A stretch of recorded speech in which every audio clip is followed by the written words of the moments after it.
chance. They make you wanna take it, take it, take it, take it, take it, take it. That's why make music. That's damnation. Damnation in France. That's Willamette. Warm cookies. If you're doing it professionally. WDM Nation Media. Think Tim. Tell me what you think about that. Wearing all the hats, curator of the undefined, speaker of the funk, driver of the car, the one who told you you could be what you want, whatever you want, you can be a star. We're talking to you. WDMN, Willa May, Big Tim, Damnation. We are talking to you.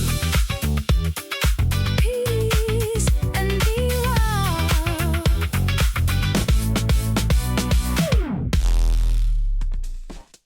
Welcome back to Why Make Music, a WDM Nation Media presentation. I'm Willa May.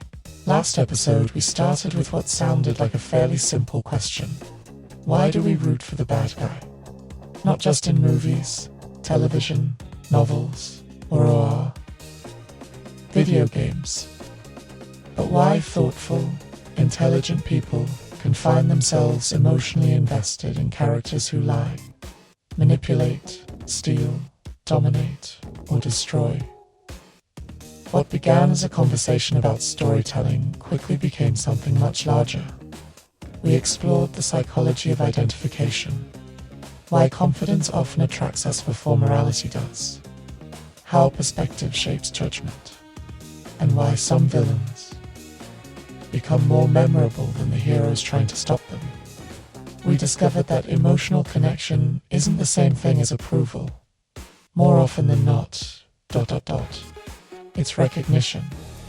We recognize a frustration, an ambition, ... a wound, a loneliness, a desire to be understood, something familiar, ... even when we completely reject what that character eventually chooses to become. That was part one. Today, we're finishing the conversation. We're asking what happens after sympathy arrives, when understanding quietly becomes justification. Why audiences sometimes defend people who continue causing harm. What our favorite villains reveal about our own values, ambitions, fears, and blind spots. And perhaps the most uncomfortable question of all, ... Are the greatest villains really individuals? Or are they the systems, cultures, incentives, and everyday habits that quietly create them? Before we jump back in, today is also a special day here at WDM Nation Media. Alongside this episode, we're officially releasing If I Was Your Producer, Volume 13. For anyone keeping score, ... Yes, ... 13. Some people treat 13 like it's a warning. Around here, we don't believe in lucky or unlucky numbers. We believe in showing up, ... doing the work, learning, ... growing, and building one release at a time. So today marks another step forward for the catalogue, another chapter in the journey, ... and another reminder that creativity rewards consistency far more than superstition ever could. Next week's episode will be dedicated to Volume 13 itself, where we'll dive into the songs, the creative process, and the ideas behind the project. But today, ... our attention belongs somewhere else, because this second half moves beyond fiction. We're going to examine accountability, public figures, ... celebrity, social media, ... politics, family dynamics, ... institutions, and the uncomfortable possibility that our attraction to the villain may reveal as much about us as it does about the character standing on the screen. Because the real story was never just about the bad guy. It has always been about the audience. So let's continue. Understanding a bad person is not the same as approving of them. But the distance between those two positions can become surprisingly small. The moment an audience understands why someone behaves destructively, there is a temptation to treat that explanation as a defense. Pain becomes permission. Trauma becomes immunity. Loneliness becomes an excuse. A difficult childhood becomes a lifelong exemption from accountability. We begin with compassion, which is healthy, and somehow arrive at a place where every consequence feels unfair. This is one of the stranger effects of emotional attachment. The more invested we become in someone, the more creative we become on their behalf. We explain their motives. We reinterpret their words. We minimize the damage. We identify every person who provoked them, disappointed them, abandoned them, misunderstood them, or failed to recognize their potential. Before long, the central question is no longer what they did. The question becomes what everyone else did to make them do it. That shift matters because accountability disappears when responsibility is endlessly relocated. No one exists without influence. Every person has history, pressure, injury, disappointment, and context. Those things shape behavior, but they do not remove choice. Two people can experience similar wounds and make completely different decisions. One may seek help, another may seek revenge. One may interrupt the pattern, another may repeat it with greater force. The wound may explain the direction, but it does not operate the steering wheel alone. Stories sometimes encourage us to confuse suffering with goodness. A character has been hurt, therefore we instinctively assume there must still be something noble inside them. Perhaps there is.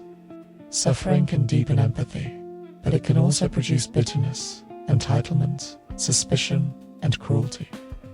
Pain does not automatically purify anyone. Sometimes it teaches compassion. Sometimes it teaches a person to make sure they are never powerless again, even if that means making everyone around them powerless instead. That is why the wounded villain can be so persuasive. Their damage is visible. Their reasoning is emotionally coherent. We can trace the path from injury to anger, from anger to obsession, and from obsession to destruction. Because the progression makes sense, it begins to feel inevitable. But inevitability is one of storytelling's most convincing illusions. A character may say they had no choice, while the story quietly shows us every choice they rejected along the way. The audience may ignore those rejected choices because they complicate the sympathy. Help was available, but the character refused. Someone offered honesty, but the character punished them for it. A peaceful option existed, but it did not provide the satisfaction of revenge. An apology could have interrupted the damage, but pride mattered more. These moments reveal character more clearly than the original wound. Many people are injured. The deeper question is what they believe the injury now entitles them to do. Entitlement is often where sympathy begins transforming into danger. The character decides that because they suffered, they are owed power, loyalty, obedience, recognition, love, or repayment. They no longer want healing. They want compensation. The world must return what was taken, even if the repayment comes from people who had nothing to do with the original loss. Personal pain becomes a private debt to sign to the public. This pattern appears in fiction because it appears constantly in human behavior. People carry old betrayals into new relationships. They punish current partners for former partners. They distrust loyal friends because someone else was disloyal. They control children because their own childhood felt unstable. They humiliate employees because they once felt insignificant. The original injury may be real, but the new target is often innocent. When audiences excuse that behavior, they may believe they are practicing empathy. In reality, empathy without boundaries can become participation. It can protect the person causing harm while leaving everyone around them to absorb the consequences. The villain remains emotionally centered. The victims become supporting characters. In the villain's personal growth story, that imbalance appears whenever we become more interested in whether the harmful person can be redeemed than in what happened to the people they harmed. We wait for the dramatic apology, the courageous sacrifice, the final moment of clarity. Meanwhile, the damage has already occurred. Trust has been broken. Lives have been changed. People have been frightened, manipulated, abandoned, or destroyed. Redemption may still be possible, but redemption does not reverse time. This is an important distinction because popular storytelling often treats one noble act as emotional repayment for years of destruction. The villain saves someone at the last moment, turns against a larger threat, admits the truth, or sacrifices themselves, and suddenly the audience feels the account has been settled. It is emotionally satisfying because the story reaches resolution. Morally, the arithmetic may be considerably less tidy. A final good decision can reveal that change was possible. It can show courage, remorse, or recovered humanity. It cannot automatically erase every earlier choice. One act may change how we understand the person without changing what other people endured because of them. Acknowledging redemption does not require pretending there was no debt. The word redemption itself is sometimes used casually. Redemption is not simply feeling bad. Regret can be entirely self-centered. A person may regret losing their reputation, their relationship, their position, their freedom, or their audience. They may regret the consequences without regretting the harm. Genuine remorse shifts attention away from personal discomfort and toward the experience of the people affected. Redemption also requires change that costs something. It may require surrendering control, accepting consequences, returning what was taken, telling the truth when a lie would be easier, or allowing someone to leave without punishing them. It may require living differently after the dramatic scene ends. Without change, remorse is merely emotion. Without repair, apology is only language.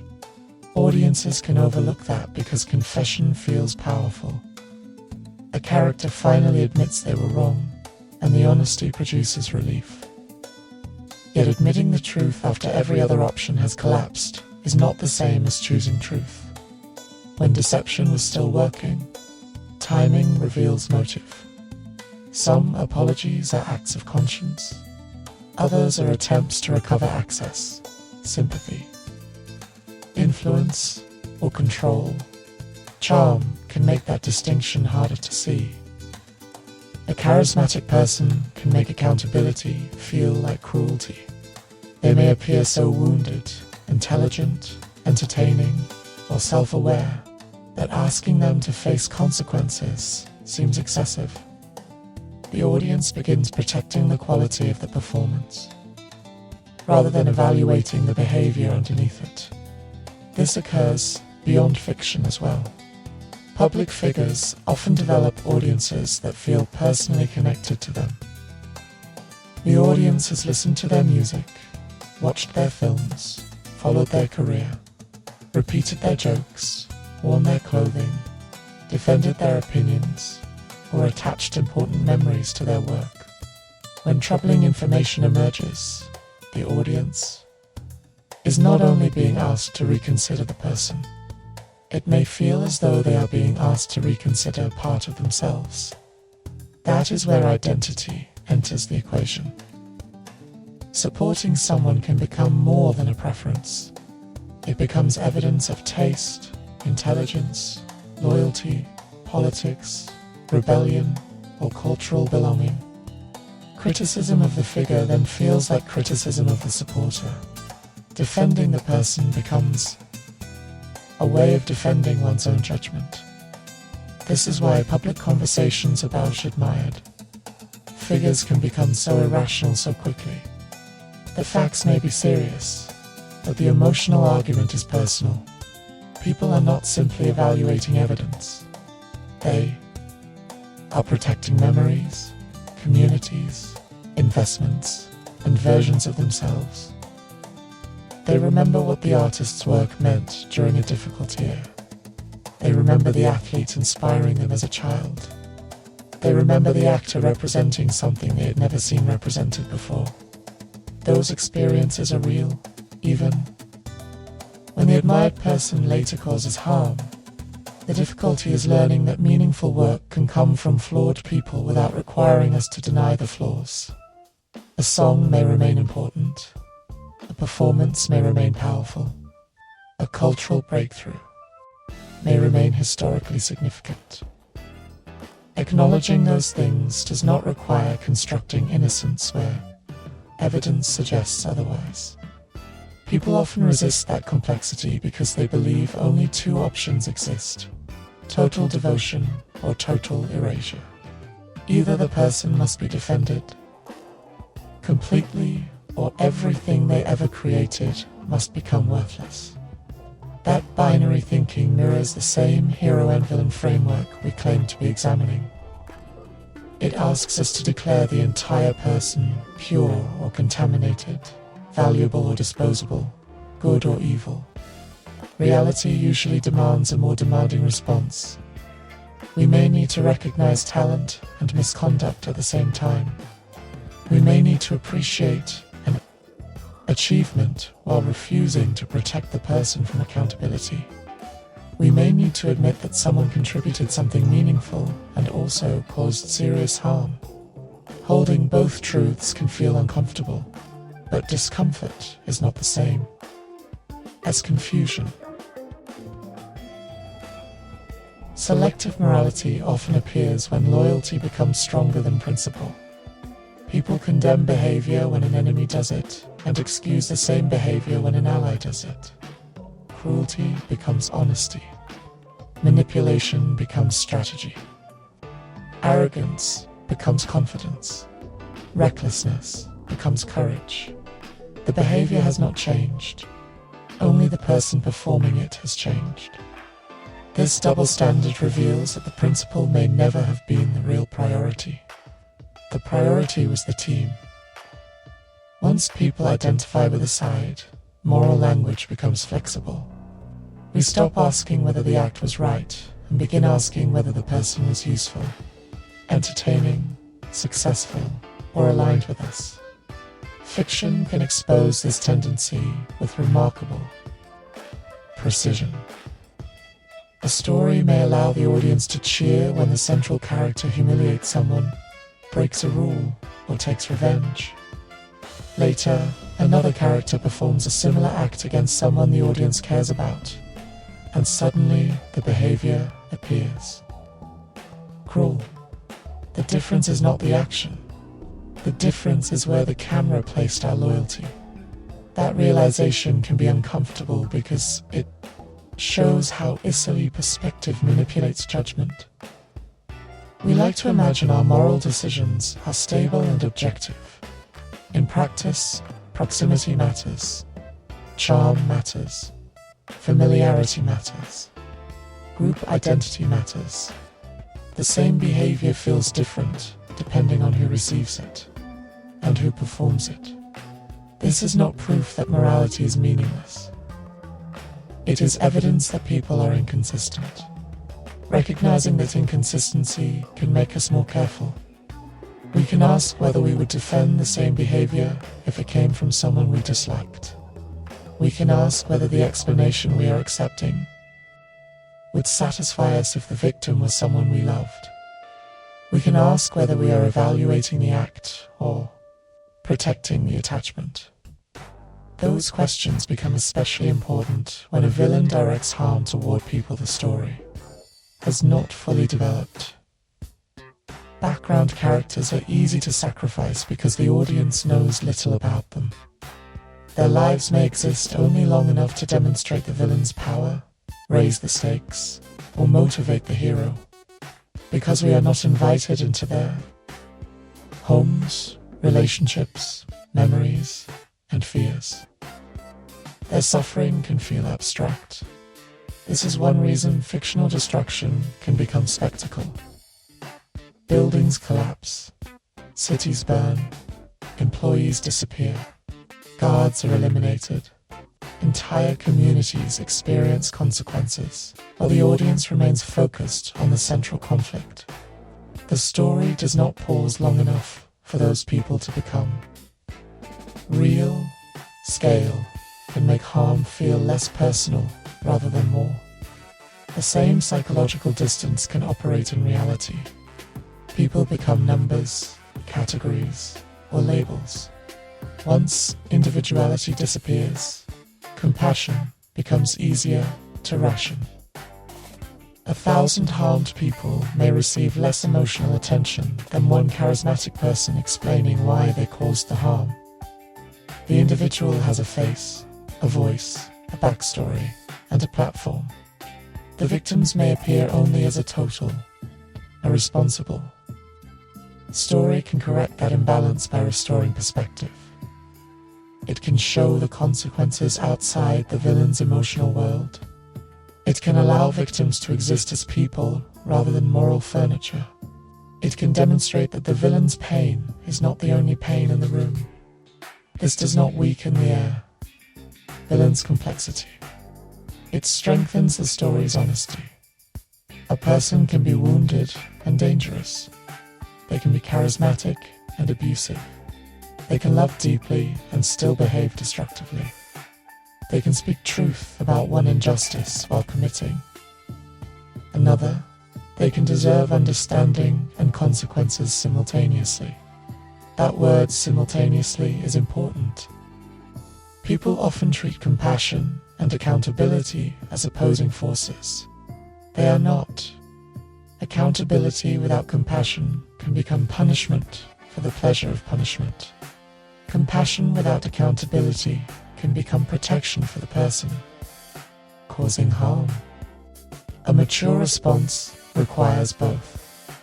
We can understand why someone became who they are and still insist they are responsible for what they do.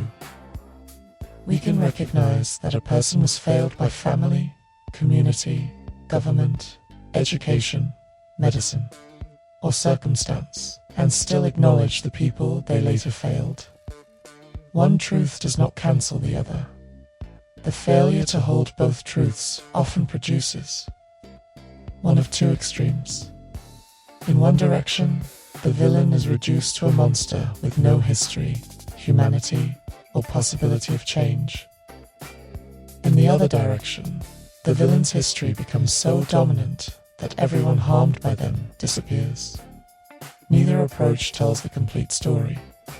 The first approach makes accountability easy but understanding impossible. The second makes understanding easy but accountability inconvenient. Strong storytelling refuses both comforts. It allows the character's pain to be real without making it the only pain that matters. This is particularly important in stories involving abuse, manipulation, or control. These villains are not always obvious. They may not threaten cities or command armies.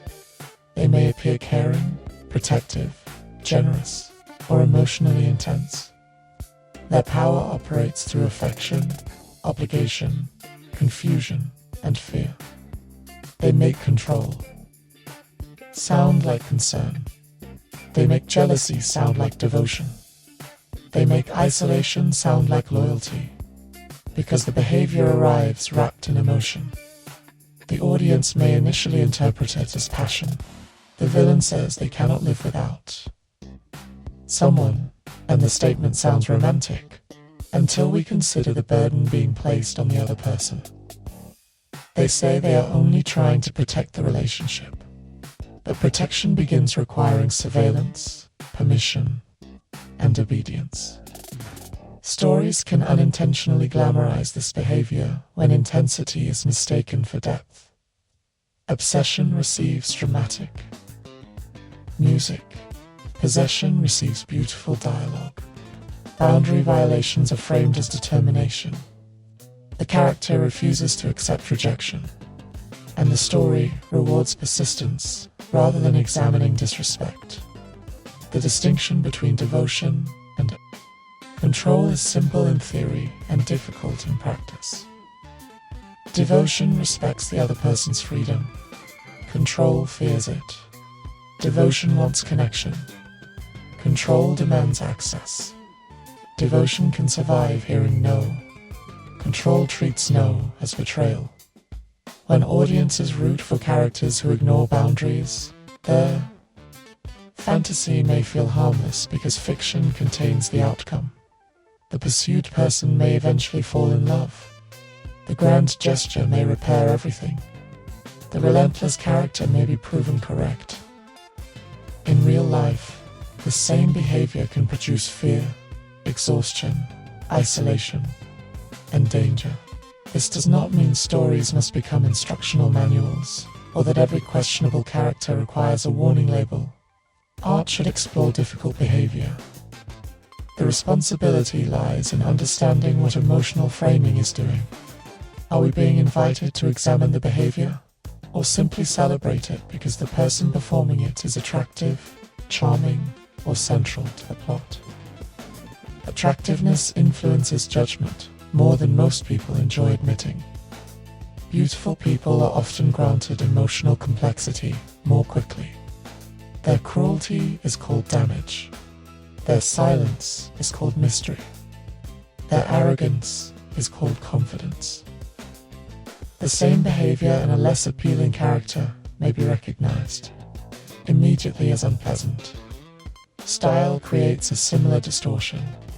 A well-dressed villain with excellent dialogue and controlled body language appears sophisticated. A disorganized villain behaving identically appears unstable. Presentation does not change morality, but it changes reception. Audiences frequently confuse polish with discipline and confidence with credibility. Success can provide another layer of protection. Once a character or public figure becomes powerful, people begin interpreting the power as evidence of worth. They must be intelligent. They must be special. They must know something others do not. Their victories become part of their moral defense. But success measures effectiveness, not goodness. A person can be highly effective at exploitation, manipulation, intimidation, deception, or domination. Competence tells us whether someone can achieve an objective. It does not tell us whether the objective deserves to be achieved. Power also changes how consequences are distributed. The powerful villain may never personally experience the damage they create. Other people lose jobs, homes, safety, relationships, or freedom while the person at the center remains insulated. That distance can make cruelty appear clean. Orders are given in quiet rooms. The visible violence is performed elsewhere. Audiences may admire the calmness without noticing that calm is easier when someone else is absorbing the risk. The villain appears composed because they have arranged for panic to belong to everyone. Beneath them, control is not always evidence of strength. Sometimes it is evidence that the consequences have been outsourced. This is where rooting for the bad guy becomes more than a harmless preference. It becomes an opportunity to examine what qualities we instinctively reward. Are we impressed by confidence even when it silences others? Do we admire ambition even when it consumes everyone nearby? Do we confuse emotional distance with strength? Do we celebrate rule breaking only when the consequences fall on people we do not know? These questions are not accusations. Enjoying a villain does not make the audience immoral. Fiction is a space for contradiction. We can love a performance, quote the dialogue, admire the style, and enjoy the chaos without copying the ethics. The danger appears only when our emotional attachment prevents us from recognizing what the story is showing. The healthiest audience response may be the ability to enjoy the villain completely while judging them clearly. We can appreciate the construction of the character without joining their defense team. We can feel sympathy without filing an appeal. Against every consequence, we can understand the wound without handing it legal ownership of the future. A villain does not become less interesting when we hold them accountable. Often, the opposite happens. Consequences reveal whether their confidence was genuine. They reveal whether the character can face truth without manipulation, loss without retaliation, and rejection without destruction. Accountability removes. The stage lighting and shows us what remains. Some villains collapse when they can no longer control the narrative. Others finally begin changing. That difference may be the clearest measure of all. A person committed only to appearing good will fight exposure. A person becoming better will confront what the exposure reveals.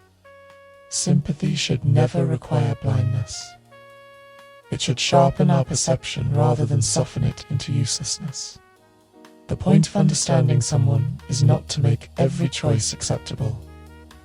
It is to see the choice clearly, along with the history, pressure, desire, fear, and consequence surrounding it. That is where sympathy retains its integrity. It says, I can see how you arrived here. I can recognize the pain that shaped you. I can acknowledge the humanity that remains inside you. And I can still say that what you did was wrong. The mature audience does not have to stop rooting for the possibility of change. It simply stops confusing possibility with proof. Change must become visible. Remorse must become action. Accountability must be accepted rather than negotiated away. The bad guy may still have a path forward, but sympathy alone cannot walk it for them. If you've made it this far with us, you may have noticed something interesting. We've spent a great deal of time talking about villains, but very little time talking about ourselves. Maybe that's because it's easier to analyze fictional characters than it is to examine the reasons we become attached to them. It is far more comfortable to debate whether someone else deserves sympathy than to ask why a particular character resonated so deeply with us in the first place. Here's a thought worth sitting with. Your favorite villain probably says as much about you as it does about the writer who created them. Not because you secretly want to become that person, not because you approve of their decisions, but because somewhere inside their worldview, personality, confidence, frustration, intelligence, humor, loneliness, rebellion, or ambition, something echoed against your own experience. You recognized a feeling before you evaluated the behavior. That is one of storytelling's greatest achievements. It allows us to recognize pieces of ourselves inside people we would never choose to become. Think about how differently audiences respond to the same character. One person admires the strategist because they appreciate intelligence. Another admires the rebel because they've spent their life questioning authority. Someone else connects with the outcast because they've always felt misunderstood. Another notices the perfectionist because they understand the exhausting desire to control every variable. Four people watch the exact same story and walk away with four completely different emotional experiences. The villain acts like a psychological Rorschach test. We often project our own experiences into the empty spaces between their actions. Someone raised under strict rules may admire their refusal to obey. Someone who has always felt powerless may admire their confidence. Someone who has spent years being overlooked may understand their hunger for recognition. Someone recovering from betrayal may even sympathize with their distrust, while still rejecting what they eventually do with it. Notice something important here. The attraction is rarely toward the destruction. It is toward the emotional condition underneath there. Destruction. That distinction changes everything. Very few people watch a villain and think, I hope innocent people suffer. Far more often the thought sounds something like, I understand feeling ignored. I understand wanting respect. I understand being underestimated. I understand wanting the world to finally notice me. The audience identifies with the beginning of the emotional journey, not necessarily its destination. This is why different stages of life often produce different favorite characters. The villain you admired at 16 may seem childish at 35. The hero you once considered boring may suddenly become fascinating after you've raised children, managed employees, cared for aging parents, survived illness, or experienced loss. Life quietly edits your emotional priorities without asking permission. Age changes what we admire, experience changes what we forgive, responsibility changes what we celebrate. A teenager may admire absolute independence. An adult raising a family may begin admiring reliability instead. Someone who once found chaos exciting may eventually discover that peace requires extraordinary discipline. The story did not change. The viewer did. That evolution is healthy. In fact, revisiting stories every decade can become a fascinating exercise in self-discovery. Characters remain frozen on the page while we continue accumulating victories, disappointments, heartbreaks, careers, relationships, and responsibilities. Every new viewing becomes a comparison between who we were and who we have become. Sometimes we discover we no longer identify with the person we thought represented us. Sometimes we realize we never really understood the hero. Sometimes the background. Character suddenly becomes the wisest person in the entire story. That shift reminds us that stories are not static experiences. They are conversations between the work and the person experiencing it. Our emotional responses also reveal the values we prioritize. Do we admire intelligence more than kindness? Independence more than cooperation? Confidence more than humility? Authenticity more than diplomacy? Order more than freedom? Justice more than mercy? None of those questions have universally correct answers, because each value can become destructive when separated from the others. Confidence without humility becomes arrogance. Justice without mercy becomes vengeance. Freedom without responsibility becomes chaos. Loyalty without honesty becomes blind. Obedience without ambition, without compassion, becomes exploitation. Even our favorite villains often represent one admirable quality stretched beyond its healthy limit. Their strength was never the problem. The absence of balance was. Perhaps that is why sophisticated stories refuse to create villains who are evil at absolutely everything. If they did, there would be nothing to examine. Instead, they are often courageous, intelligent, disciplined, loyal to a select few, creative, determined, or visionary. Those qualities attract us because, in moderation, they are genuinely valuable. The tragedy begins when one strength grows so large that it crushes every other virtue around it. This observation applies far beyond fiction. Many of the people we admire in business, politics, entertainment, sports, or history possess qualities that would be difficult to live beside every single day. Extraordinary achievement frequently requires unusual levels of obsession, confidence, competitiveness, persistence, or emotional endurance. The same qualities that produce greatness can also create strained relationships, isolation, burnout, or enormous blind spots. That doesn't make greatness immoral. It simply reminds us that human beings are rarely balanced by accident. Balance usually requires intention. There is another reason we become attached to certain villains. Sometimes they give voice to emotions we've been taught to suppress. Most people learn very early that certain feelings are socially acceptable, while others are not. Gratitude is acceptable. Envy is not.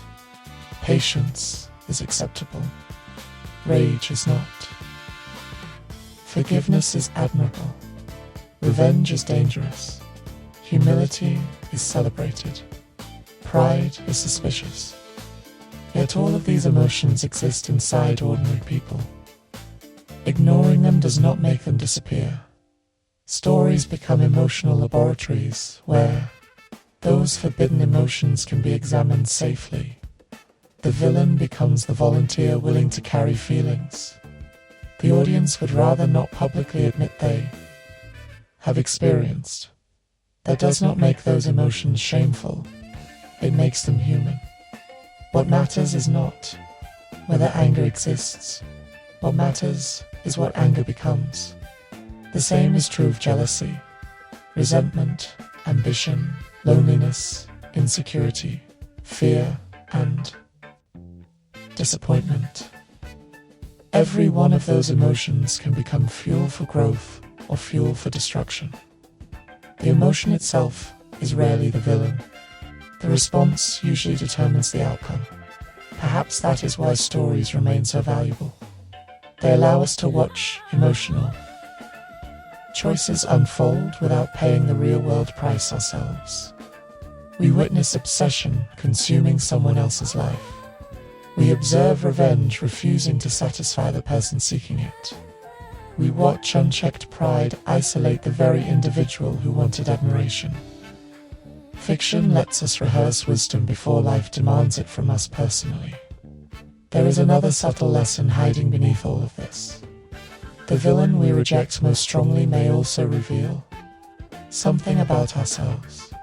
Sometimes the character who irritates us is reflecting a quality we dislike recognizing within our own personality.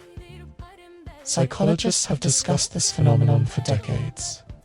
Human beings often react most intensely to traits they are actively struggling against themselves. Arrogance irritates the insecure. Dishonesty frustrates people desperately trying to become trustworthy. Cowardice bothers someone fighting to become courageous. Of course, that is not always true. Sometimes a villain simply represents genuine harm.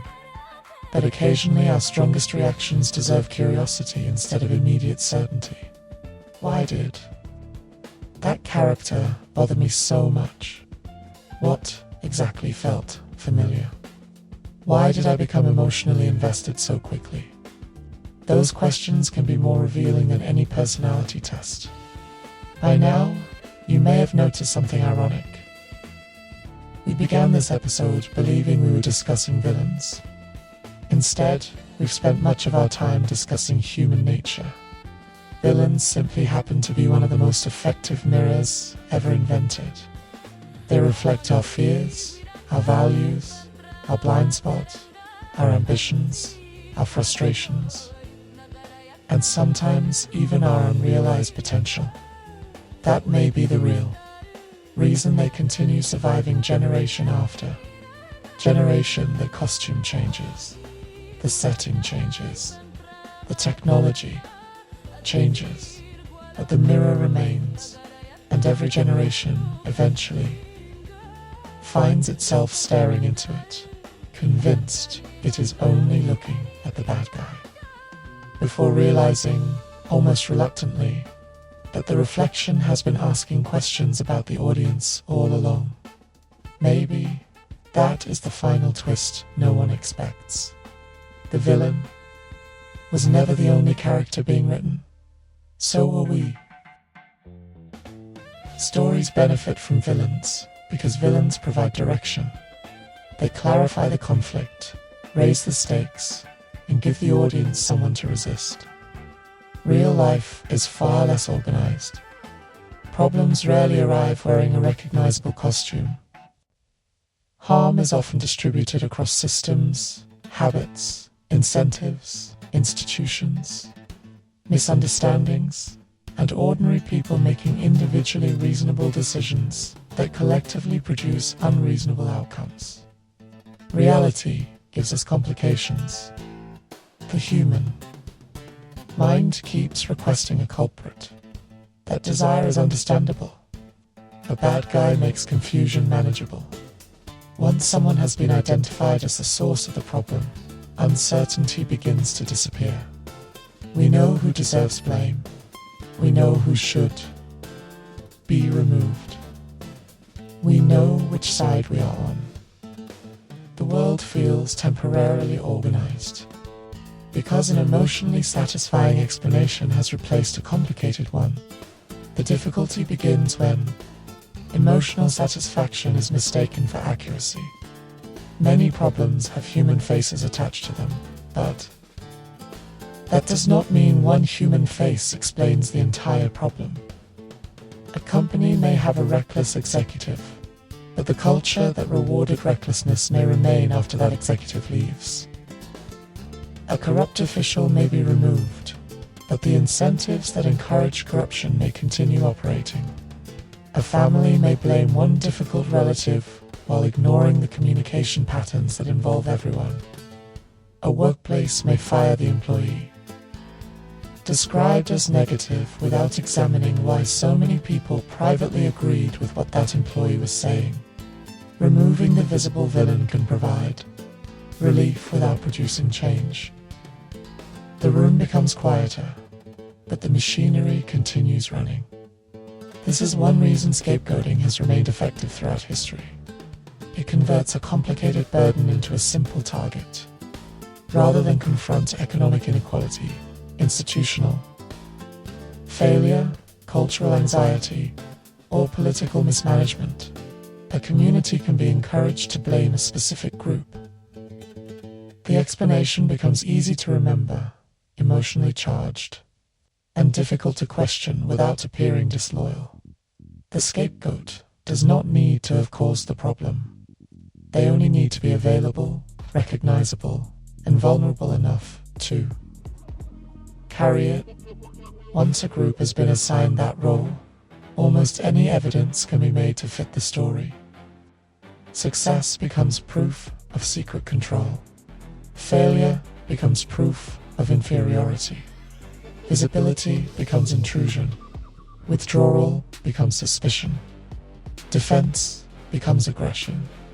Silence becomes guilt. The conclusion has already been chosen, so every new detail is interpreted in a way that protects it. This is how villain narratives become self-sealing. Contradictory evidence does not weaken the belief. It becomes additional evidence of deception. The alleged villain is considered so manipulative that even innocence can be presented as part of the manipulation. At that point, the story is no longer investigating reality. It is defending itself from reality. The same pattern can occur on a smaller scale. Inside a family, one person may become the designated source of tension. Every disagreement is linked back to their personality. Other people are permitted moods, mistakes, poor timing, and stress. The designated villain is treated as evidence that the family's entire problem has returned. Perhaps that person does behave badly. Perhaps they have genuinely caused harm. But when one person becomes responsible for every uncomfortable feeling in the room, the arrangement also protects everyone else from self-examination. The family can remain exactly as it is, while insisting peace would exist if only the difficult person changed. Friend groups develop similar narratives. A friendship ends, and everyone begins collecting a simplified explanation. One person was jealous. One person was selfish. One person changed. One person ruined everything. The version may contain truth, but complicated relationships rarely collapse because of one isolated quality. Expectations shifted. Communication failed. Resentment accumulated. Boundaries were unclear. People avoided difficult conversations until the conflicts became easier to dramatize than repair. The villain story arrives afterward and gives everyone relief. It explains the ending while protecting the identities of those telling it. Romantic relationships may produce the most emotionally powerful versions. After a painful breakup, people naturally search for coherence. One partner becomes the narcissist. The other becomes the victim. One was toxic. The other merely survived. Sometimes those descriptions are accurate and necessary. Abuse should not be blurred into mutual misunderstanding for the sake of appearing sophistication. But in ordinary relational failure, language designed to identify serious patterns can also be used to avoid. Recognizing ordinary human contribution. Every selfish act proves a personality disorder. Not every disagreement is manipulation. Not every boundary is punishment. Not every disappointment is betrayal. Clinical language can provide clarity, but when used carelessly, it can also transform every conflict into a courtroom and every former partner into a diagnosis. The benefit is obvious. Diagnosis creates distance. It allows the story to close. The other person was not simply incompatible, immature, frightened, avoidant, inconsiderate, or unprepared. They were fundamentally defective. The relationship did not fail because two imperfect people could not build something sustainable. It failed because one recognizable villain entered the narrative. Again, sometimes there truly is a villain. The danger lies in needing one every time. That need can prevent growth because growth often begins with an inconvenient question. What part of this belongs to me? That question is not the same as accepting blame for someone else's harm. It is not asking a victim to share responsibility with an abuser. It is asking whether there were warnings ignored, boundaries left unstated, patterns repeated, conversations avoided, or personal needs misunderstood. Accountability can be unequal without becoming non-existent. In public life, villain stories become even more powerful because they can unite enormous groups of people. Nothing creates collective identity faster than a common enemy. People who disagree about nearly everything else may suddenly feel connected because they despise the same person, party, institution, generation, industry, neighborhood, or idea. Shared opposition can resemble unity while containing very little shared purpose. It is easy to organize people around what they reject. It is much more difficult to organize them around what they intend to build. Anger supplies immediate energy. Construction requires patience, compromise, expertise, maintenance, and the possibility that no one will receive dramatic credit. The villain narrative thrives in that gap.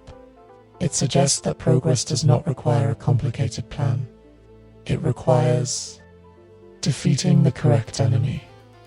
This is politically useful because policy is difficult to explain. Budgets involve trade-offs. Infrastructure requires years. Education reform produces delayed results. Healthcare systems contain competing pressures. Economic policy can help one population while burdening another. None of this fits comfortably inside a slogan. A villain fits beautifully. The opponent can be described as corrupt, dangerous, unpatriotic, ignorant, immoral, elitist, radical, weak, or evil. Once that identity is established, the public no longer needs to understand the details of the proposal. Supporting the proposal becomes a way to defeat the villain. Opposing it becomes evidence of alliance with the villain. The emotional conflict replaces the policy. Discussion.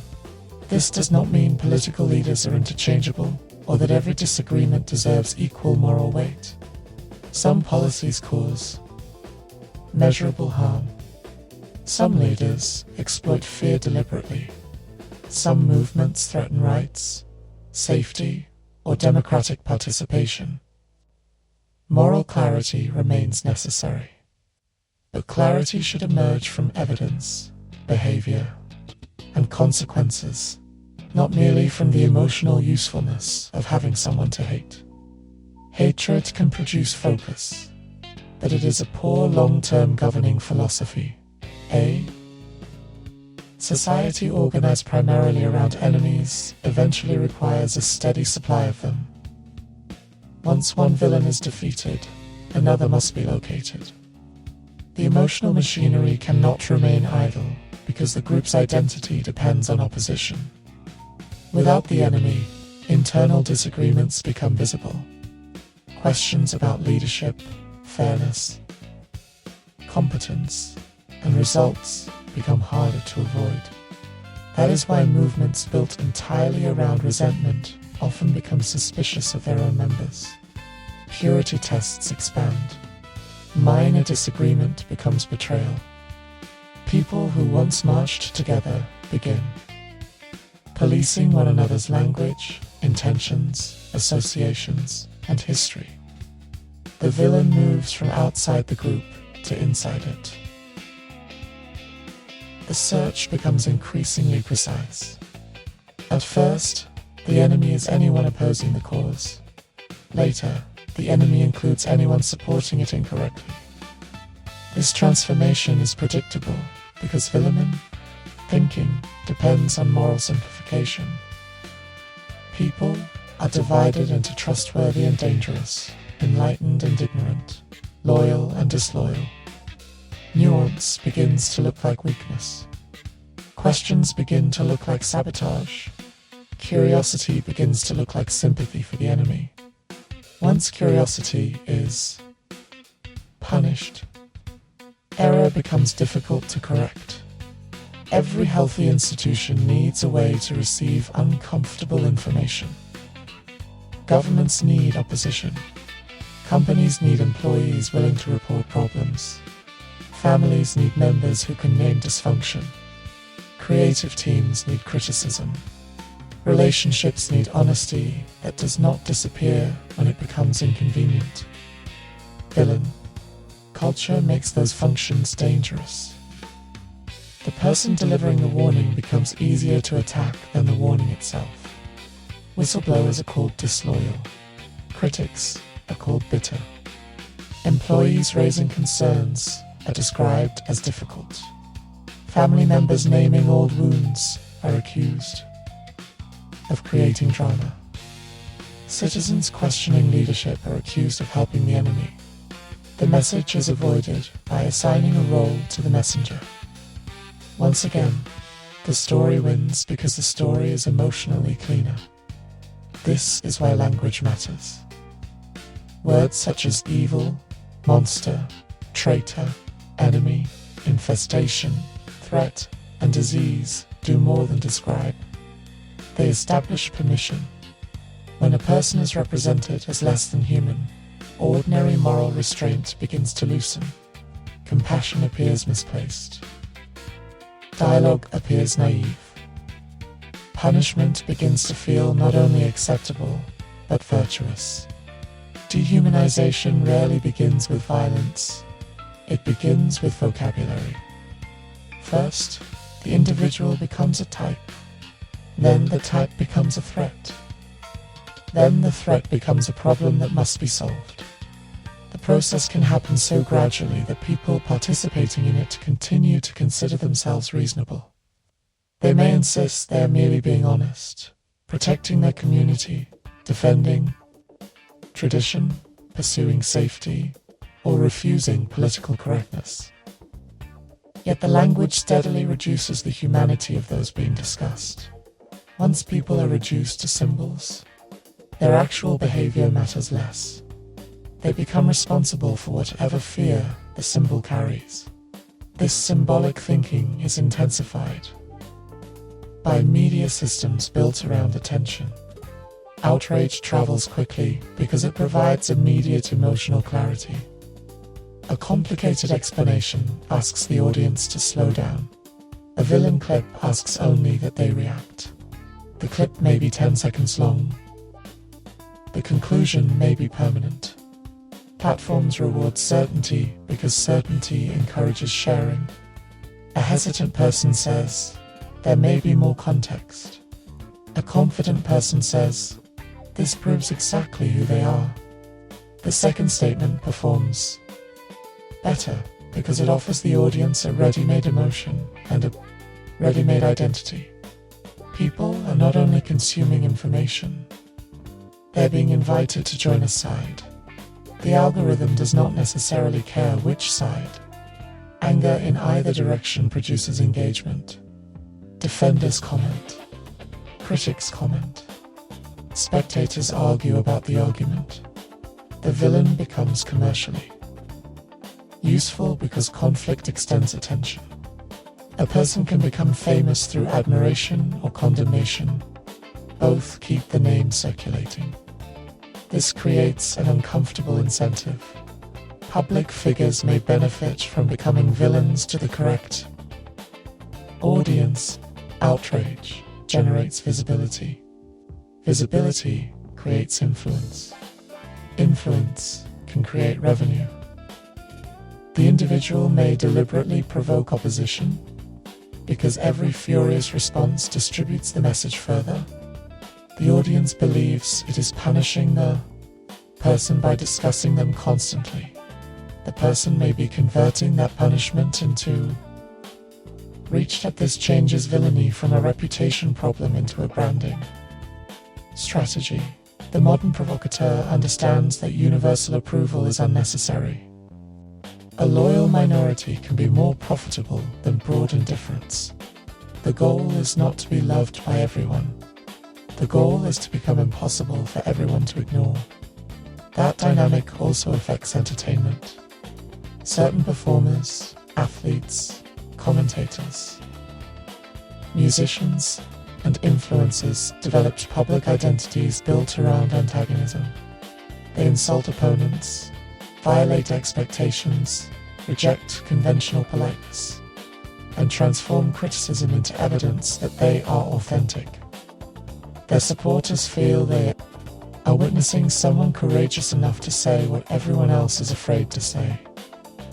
Their critics feel they are witnessing irresponsibility rewarded with attention. Both groups remain engaged. The person at the center becomes less an individual than a recurring event. The danger is not that audiences enjoy conflict. Performance has always included rivalry, provocation, and theatrical opposition. The danger appears when theatrical habits become the default language of civic life. Every disagreement becomes a feud.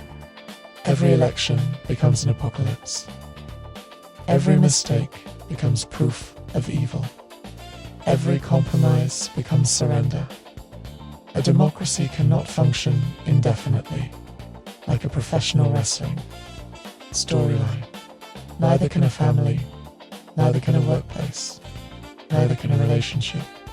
Human cooperation requires the ability to disagree without converting the other person into a moral contaminant.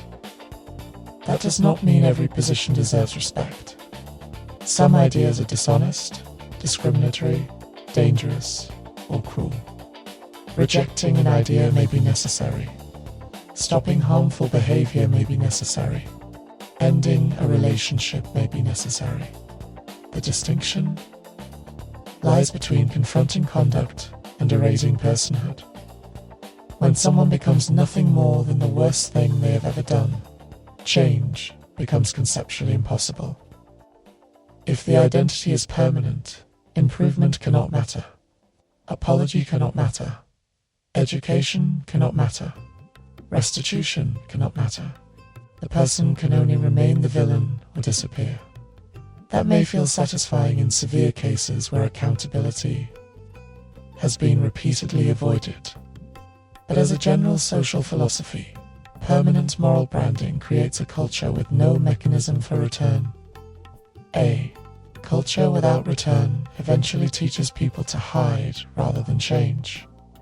Why admit error if admission results in permanent exile? Why apologize if apology becomes additional evidence? Why grow if no one will acknowledge growth? Accountability should involve consequences, but consequences without a path toward restoration can become another form of spectacle. Restoration does not mean automatic forgiveness. The person harmed does not owe access, reconciliation, or emotional closure. Communities are not required to restore trust before trust has been rebuilt. Some roles may never be appropriate again. Some relationships should remain ended. A path back is not the same as a path back to everything. It is the possibility that a human being can become more than the record of their failure. Without that possibility, society becomes strangely committed to the same fixed identities that villain stories depend upon. The hero must remain pure. The villain must remain corrupted. New evidence becomes inconvenient because it threatens the roles. This can be especially difficult when punishment itself becomes entertainment. Public downfall produces a rush. People gather around the story, waiting for firings, cancellations, expulsions, divorces, arrests, resignations, and humiliating statements. Some consequences may be justified, yet the pleasure surrounding them deserves examination. Justice and enjoyment are not identical. A person may deserve accountability, while the crowd's appetite for humiliation reveals something separate. The crowd can begin claiming moral purpose while behaving with very little mercy. Private information is distributed. Family members are targeted. Old photographs are searched. Employers are contacted. Anyone associated with the accused is pressured to denounce them publicly. The goal moves beyond correcting harm and toward achieving total social destruction. That escalation is often justified by the original offense. But collective punishment expands quickly. People who did not commit the act become part of the villain's orbit. Silence becomes complicity. Nuance becomes defense. Context becomes excuse. The social ritual begins resembling the very cruelty it claims to oppose. This does not mean consequences should be gentle, enough to protect powerful people from discomfort. Public scrutiny can expose behavior institutions tried to hide. Collective outrage has helped victims be heard, forced organizations to act, and challenged systems that relied on silence. The question is not whether public accountability is necessary. It is whether the purpose remains accountability once punishment becomes recreational. Purpose matters because it determines when enough is enough. A process seeking repair asks what must change. A process seeking revenge asks what else can be. Taken, the difference can be difficult to see when anger is justified. Anger is not the enemy. Anger identifies violation. It tells us that a boundary has been crossed, a person has been harmed, or a value has been betrayed. Anger can motivate courage and reform, but anger is information, not administration. It tells us something requires attention. It does not automatically design the wisest response. A society governed entirely by anger will confuse intensity with truth. The loudest accusation will feel most credible. The harshest consequence will appear most principled. The least forgiving person will appear most committed. Eventually, moderation itself becomes suspicious. Yet some of the most important moral decisions require calmness after the anger arrives. Evidence must be examined. Harm must be measured. Patterns must be distinguished from isolated mistakes. Intent may matter, though it does not erase impact. Power differences must be considered. Consequences must protect people without becoming arbitrary. None of that is dramatic. It is simply necessary.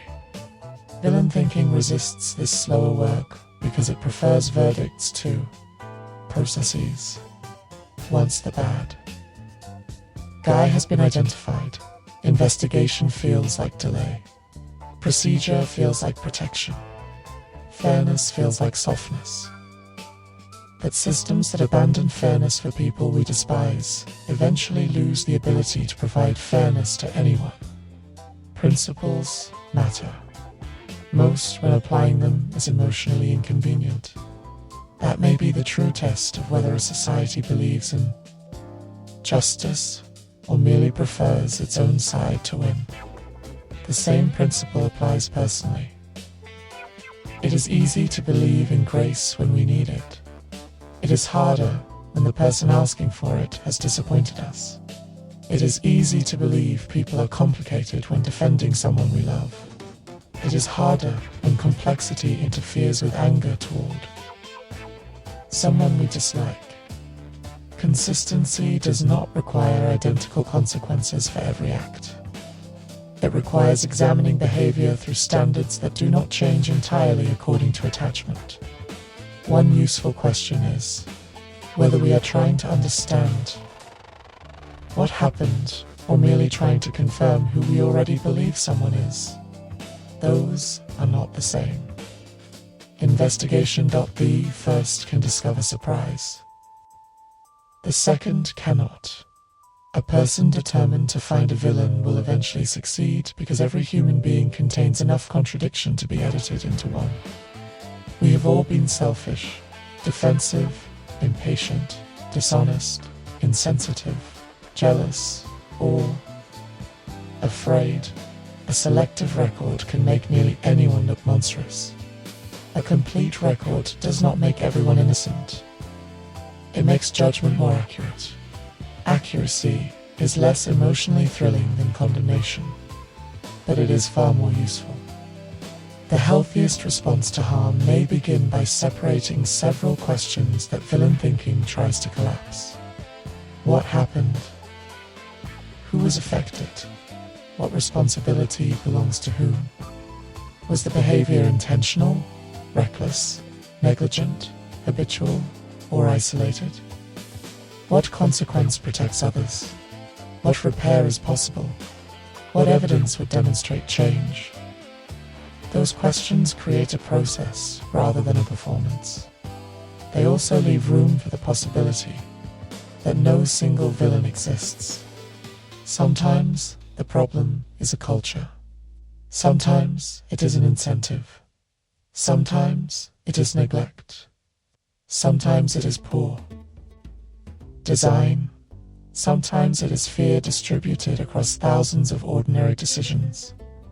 Sometimes everyone involved believes they are being reasonable, and the result is still harmful.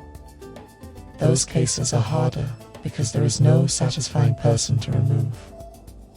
The solution requires changing rules, habits, expectations, structures, or resources. It requires people who did not intend harm to accept responsibility for participating in it. It requires cooperation between groups that may not trust one another. It requires patience long after the story stops trending. That that is real work. And real work is often less dramatic than defeating the bad guy. Perhaps the most mature question is not who is the villain, but what is producing the harm?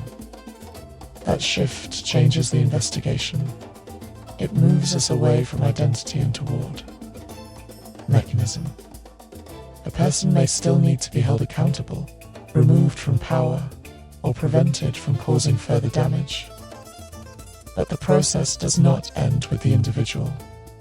It examines what allowed the behavior to continue, who benefited, who remained silent, and what must change to prevent repetition.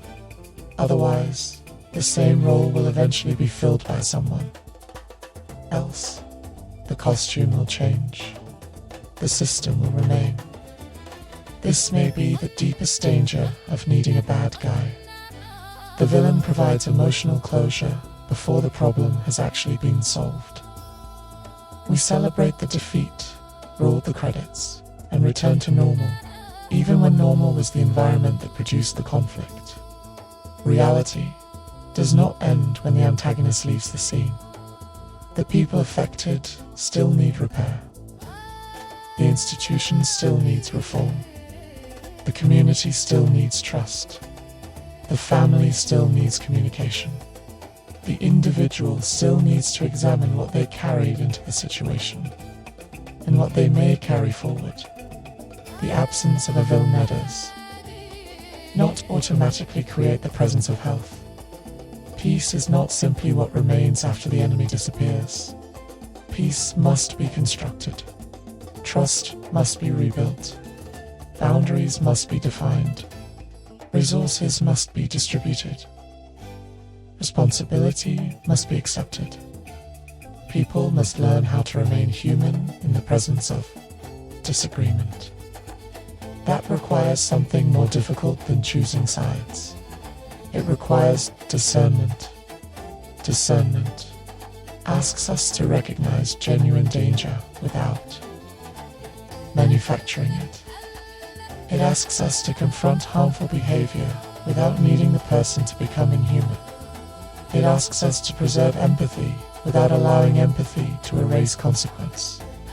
It asks us to remain open to evidence even when evidence threatens the story we prefer. It is not moral weakness, it is moral discipline. Anyone can condemn a villain written clearly enough. The greater challenge is recognizing harm in a person we admire, humanity in a person we oppose, and complexity in a situation that would feel much better if only one person were responsible. That may be where real maturity begins. Not in pretending. Villains do not exist. Not in refusing to take a side, when a side must be taken, but in resisting the temptation to turn every conflict into a myth, every opponent into a monster, and every victory into proof that the deeper problem has disappeared. Sometimes there is a bad guy. Sometimes there are several. Sometimes the greatest threat is a system that keeps producing them. And sometimes the story becomes dangerous because we need the villain more than we need the truth. There is a moment in certain stories when the audience realizes the danger was never contained inside one person. The villain may have a name, a face, a plan, and a recognizable voice, but the conditions that made them possible are everywhere. They were not created in isolation. They were encouraged, rewarded, ignored, entertained, financed, copied, tolerated, or quietly protected by a much larger system. That is when the story becomes uncomfortable. It is easy to condemn a villain standing alone. It is much harder to examine the crowd standing around them. Society often prefers the single bad person because a single bad person preserves everyone else's innocence. One corrupt leader allows the institution to call itself healthy. One abusive celebrity allows the industry to describe the behavior as an exception. One dishonest executive allows the company to claim its values remain intact. One violent individual allows the culture to pretend it did not spend years rewarding aggression, humiliation, domination, and control. The individual becomes the container for everything the larger group does not wish to examine. Once that person is removed, the group can perform relief. Statements are released. Policies are announced. People express shock. Everyone appears surprised by behavior that was apparently visible to everyone except the people officially responsible for noticing it. Then the cycle begins again. The new villain may look different. They may use different language, belong to a different generation, or operate through newer technology. But the incentives remain familiar. Confidence is rewarded even when it becomes arrogance. Loyalty is rewarded even when it becomes silence. Productivity is rewarded even when it depends on exhaustion. Growth is rewarded even when the cost is hidden. Attention is rewarded regardless of whether it was earned through wisdom or destruction. The system does not necessarily ask whether the behavior is good, it asks whether the behavior works. That distinction may explain more about modern life than people are comfortable admitting. Many destructive people are not initially punished for being destructive. They are rewarded for being effective. They increase revenue. They attract viewers. They win elections. They dominate meetings. They create fear. They move quickly. They produce results. The damage is tolerated because their output appears valuable. Society often objects only after the cost becomes public. Before the scandal, the person is described as intense, demanding, fearless, unconventional, relentless, visionary, or impossible. To ignore, after the scandal, those same qualities are reclassified as warning signs. Nothing about the behavior changed. Only the public usefulness of defending it disappeared. This raises an unsettling question. How many villains were considered heroes while they were still profitable? How many people were called difficult when they reported the truth too early? How many institutions knew exactly what was happening but calculated that silence was cheaper? The real villain may not always be the person who caused the first harm. It may be the environment that repeatedly decided the harm was acceptable. Environments teach behavior. They reveal what will be rewarded, what will be ignored, and who will be protected. People watch carefully. They learn which rules are serious and which exist only in writing. They learn whose pain receives attention and whose pain becomes administrative inconvenience. A workplace may claim to value respect while promoting the most intimidating person in the building. A school may claim to oppose bullying while rewarding popularity regardless of behavior. A family may claim to value honesty while punishing the person who names the truth. A community may claim to value fairness while reserving compassion for people who already belong. The contradiction does not remain abstract. It becomes instruction. People understand culture less through official language than through visible consequences. They notice who gets away with what. They notice who must apologize and who is described as misunderstood. They notice whose anger is taken seriously and whose anger is considered threatening. They notice whose mistakes become lessons and whose mistakes become identities. That pattern teaches everyone how much humanity they are. Permitted. This is where the camera begins turning toward society itself. Society is not a mysterious force living somewhere above us. It is the accumulated behavior of ordinary people. It is what we normalize, purchase, repeat, reward, laugh at, excuse, defend, and refuse to challenge. It is built through decisions so small that each individual can pretend their contribution did not matter. One person shares their humiliating video, another adds a joke, another watches without commenting, another says the victim should have known better, another insists everyone is too sensitive, another profits from the attention. No single action appears large enough to explain the damage. Yet together they produce a machine. That machine can destroy someone while allowing every participant to feel only slightly involved.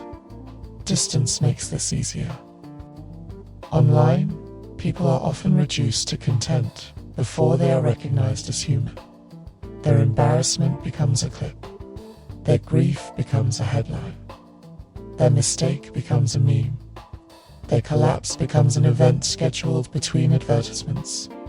The audience may forget that the person remains alive after the trend ends. They still have a family. They still need to enter rooms. They still live inside the consequences of a moment millions of strangers consumed casually. We say the internet is cruel as though the internet made an independent decision. The internet is people. It is us, multiplied. Technology accelerates behavior, but it does not invent the appetite behind it. Human beings have always gathered around public humiliation. The village square became the newspaper. The newspaper became television. Television became the feed. The mechanism improved, but the emotional attraction remained. We want to know who fell. We want to know why. We want to know whether they deserved it. We want to watch the apology. We want to judge whether the apology felt sincere enough. Then we want someone else to summarize the entire event in under 60 seconds. The speed is new. The appetite is ancient. Society frequently disguises that appetite as morality. We tell ourselves we are observing accountability. Sometimes we are. Public exposure can reveal genuine abuse, corruption, hypocrisy, or danger. It can give power to people who are ignored. It can force action where institutions preferred silence. But the line between accountability and entertainment can disappear quickly.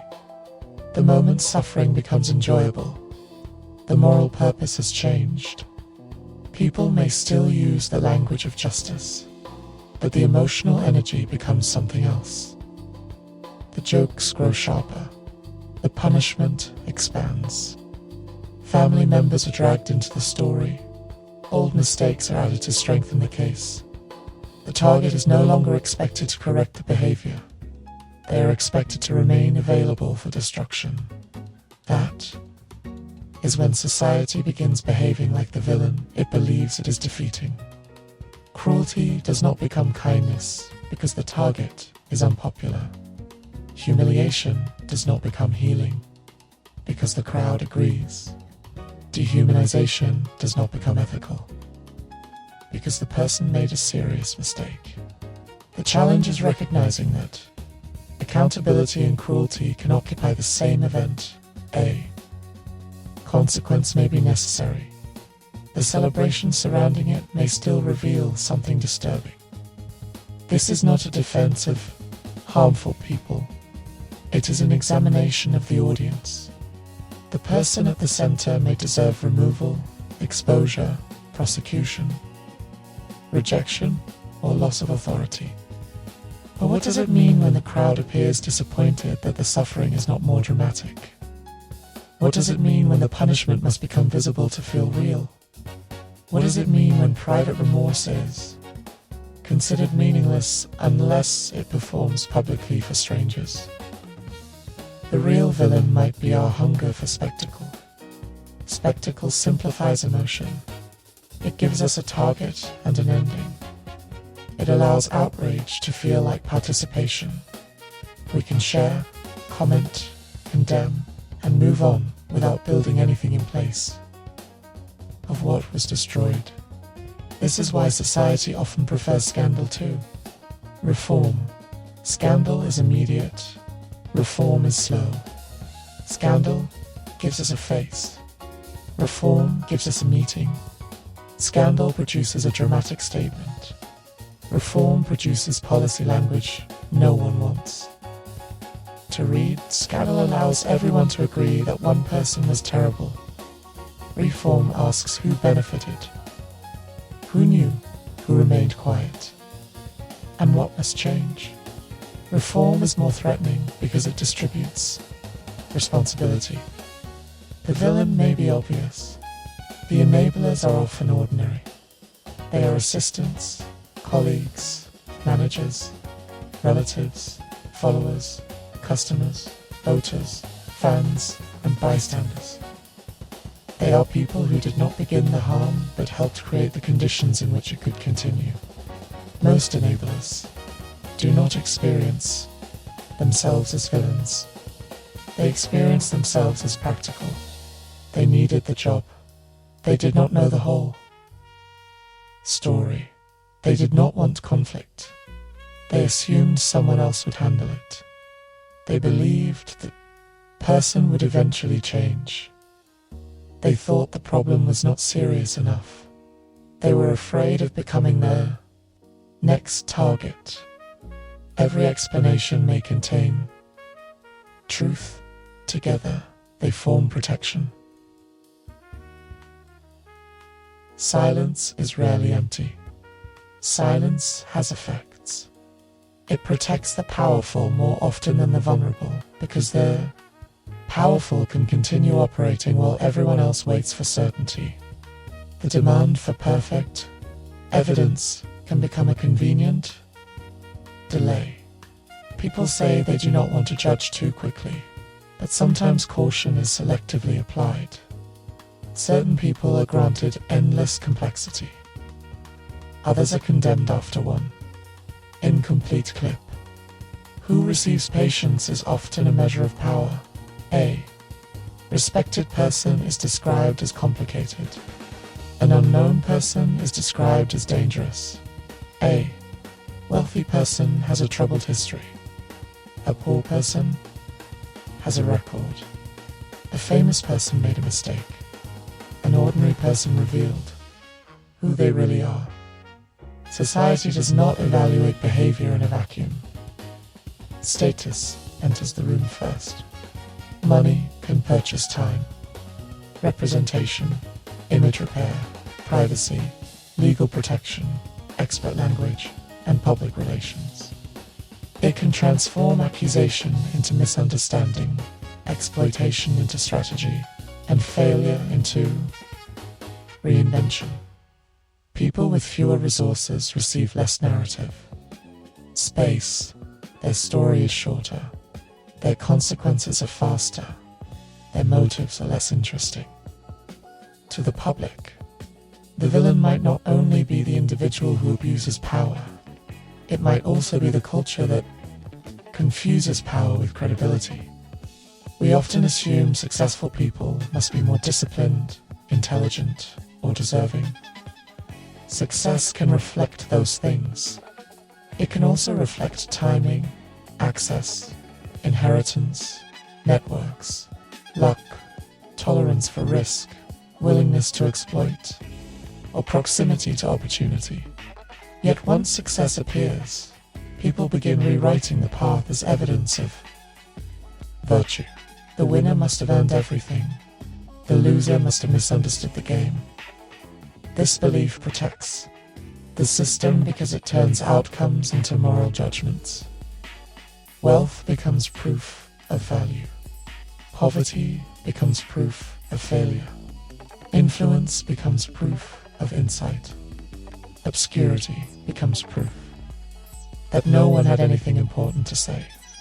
That is a dangerous mythology because it teaches people to trust position more than behavior. A person can stand at the top of a broken structure and be praised for the height. The structure beneath them remains invisible. Society also creates villains through neglect. Not every harm is committed through active cruelty. Some damage occurs because people simply do not care enough to intervene. A neighborhood lacks resources. A school remains underfunded. A patient is dismissed. A worker is injured. A child is overlooked. A family cannot access help. No one person wakes up and announces a plan to cause suffering. The suffering emerges from delay, bureaucracy, indifference, budget priorities, poor design, and repeated decisions that someone else's urgency can wait. The result may be devastating, even when no dramatic villain appears. This form of harm is difficult to narrate because it has no memorable face. There is no speech, no costume, no final confrontation. There are forms, offices, policies, missed calls, long waits, and responsibilities divided so widely that no one feels fully accountable. The villain becomes procedure. Everyone was doing their job, though no one was responsible for the outcome. That sentence should frighten us. Systems often produce harm precisely because responsibility has been separated into pieces. One person follows policy, another enters data, another approves the budget, another denies the appeal, another explains there is nothing more they can do. Each person performs a limited function. Together, they produce a life-changing result. When responsibility is fragmented, conscience becomes optional. People can participate in harm while believing their individual role was too small to matter. This is how ordinary people become part of extraordinary damage. Not through dramatic evil, through routine. History repeatedly demonstrates that harmful systems depend on administration.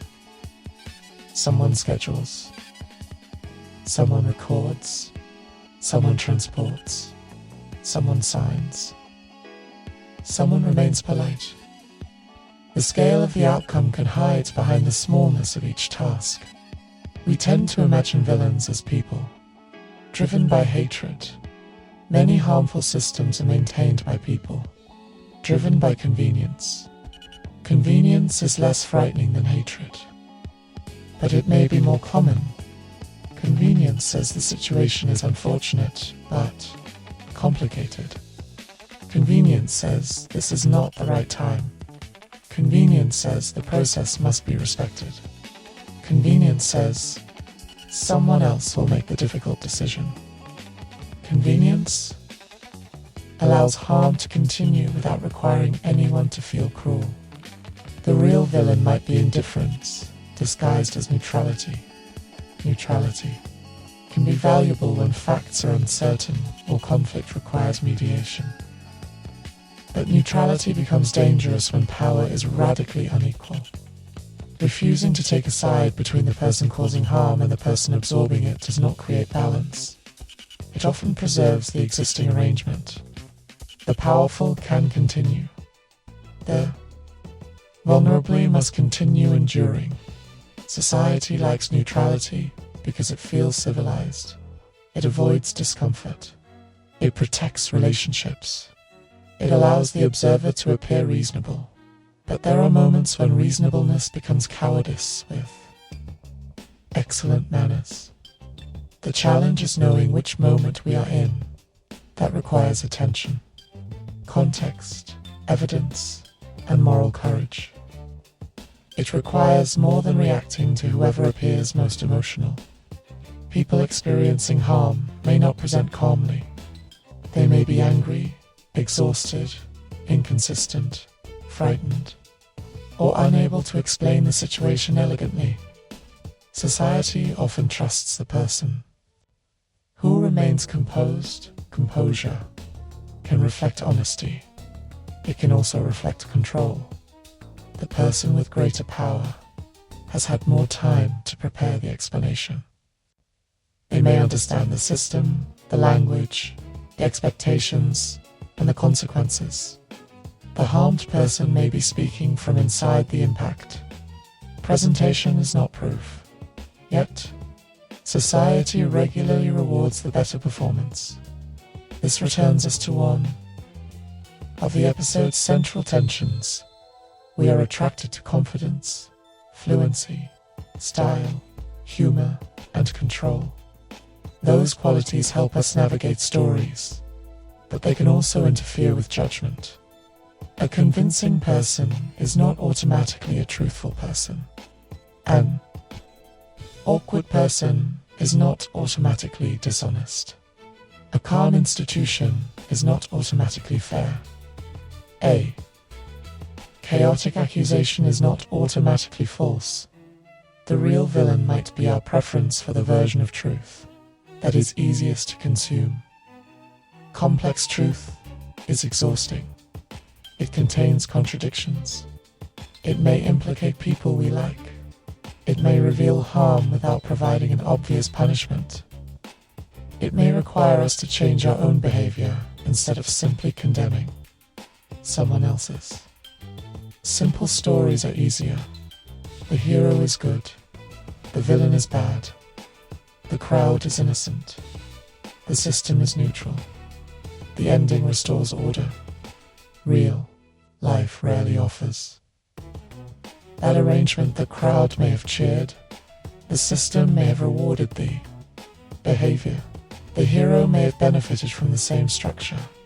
The villain may have exposed something real before becoming destructive.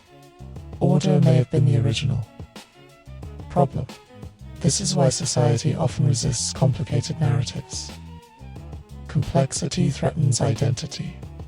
It asks us to reconsider what we supported, who we believed, and what we ignored. People do not like learning that their innocence depended on not looking closely, so they attack the messenger, reject the information, or reduce the issue to personal conflict. The new evidence becomes political, biased, divisive, inappropriate, exaggerated, or poorly timed. Poor timing is one of society's favorite arguments against uncomfortable truth. There is never a convenient moment to reveal that the arrangement is harmful. The people benefiting are always busy. The institution is always under pressure. The public is always dealing with something else. The speaker is told to be patient. Patience can become another word for permission.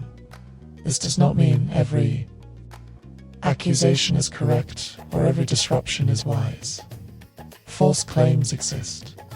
Misunderstandings occur. Evidence can be manipulated. People can weaponize moral language for personal advantage. That is precisely why careful examination matters. But careful examination is different from indefinite avoidance. A process designed to discover truth has a destination. A process designed to protect the status quo can continue forever. The real villain might be the status quo itself. The phrase sounds abstract until we remember that the status quo is simply the collection of arrangements people have become accustomed to. It is not necessarily good. It is merely familiar. Familiar harm can feel safer than uncertain change. People learn how to survive inside the existing problem. They understand the rules. They know which topics to avoid, which people to flatter, which expectations to lower, and which compromises to make. Change threatens those survival strategies. Even people harmed by the system may fear what comes next because the future is less predictable than the pain they already know. This is why unhealthy families repeat patterns, why exploitative workplaces retain employees, why communities tolerate ineffective leadership, why harmful traditions survive after their original purpose has disappeared. Familiarity can become loyalty to the very condition producing distress. The villain may not be the person who refuses change. It may be the fear that makes change feel impossible. Fear influences more decisions than most people admit. Fear of loss, fear of rejection, fear of unemployment, fear of embarrassment, fear of becoming unpopular, fear of admitting we were wrong, fear of discovering that the person we defended did not deserve it. Fear is rarely presented publicly.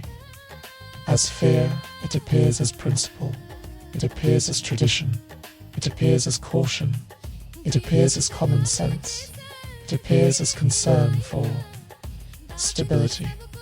Sometimes those things are sincere, sometimes they are respectable clothing.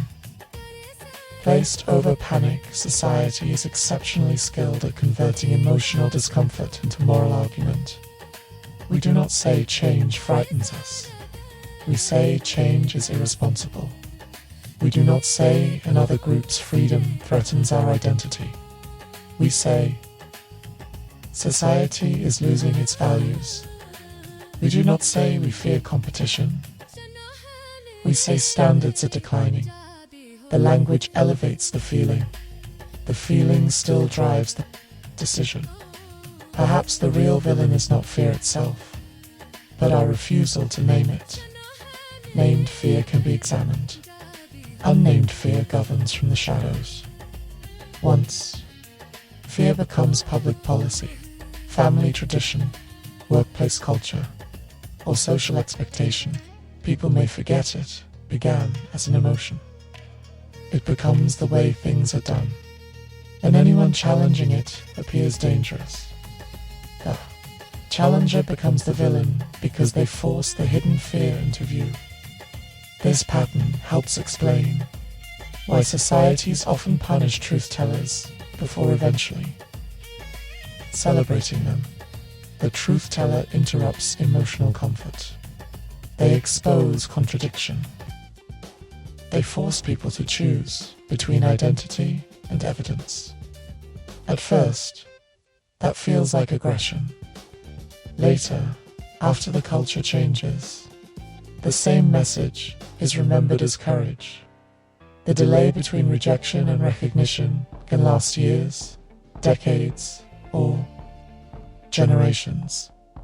That delay has consequences. People continue being harmed, while society decides whether the truth was delivered politely enough. Politeness is valuable.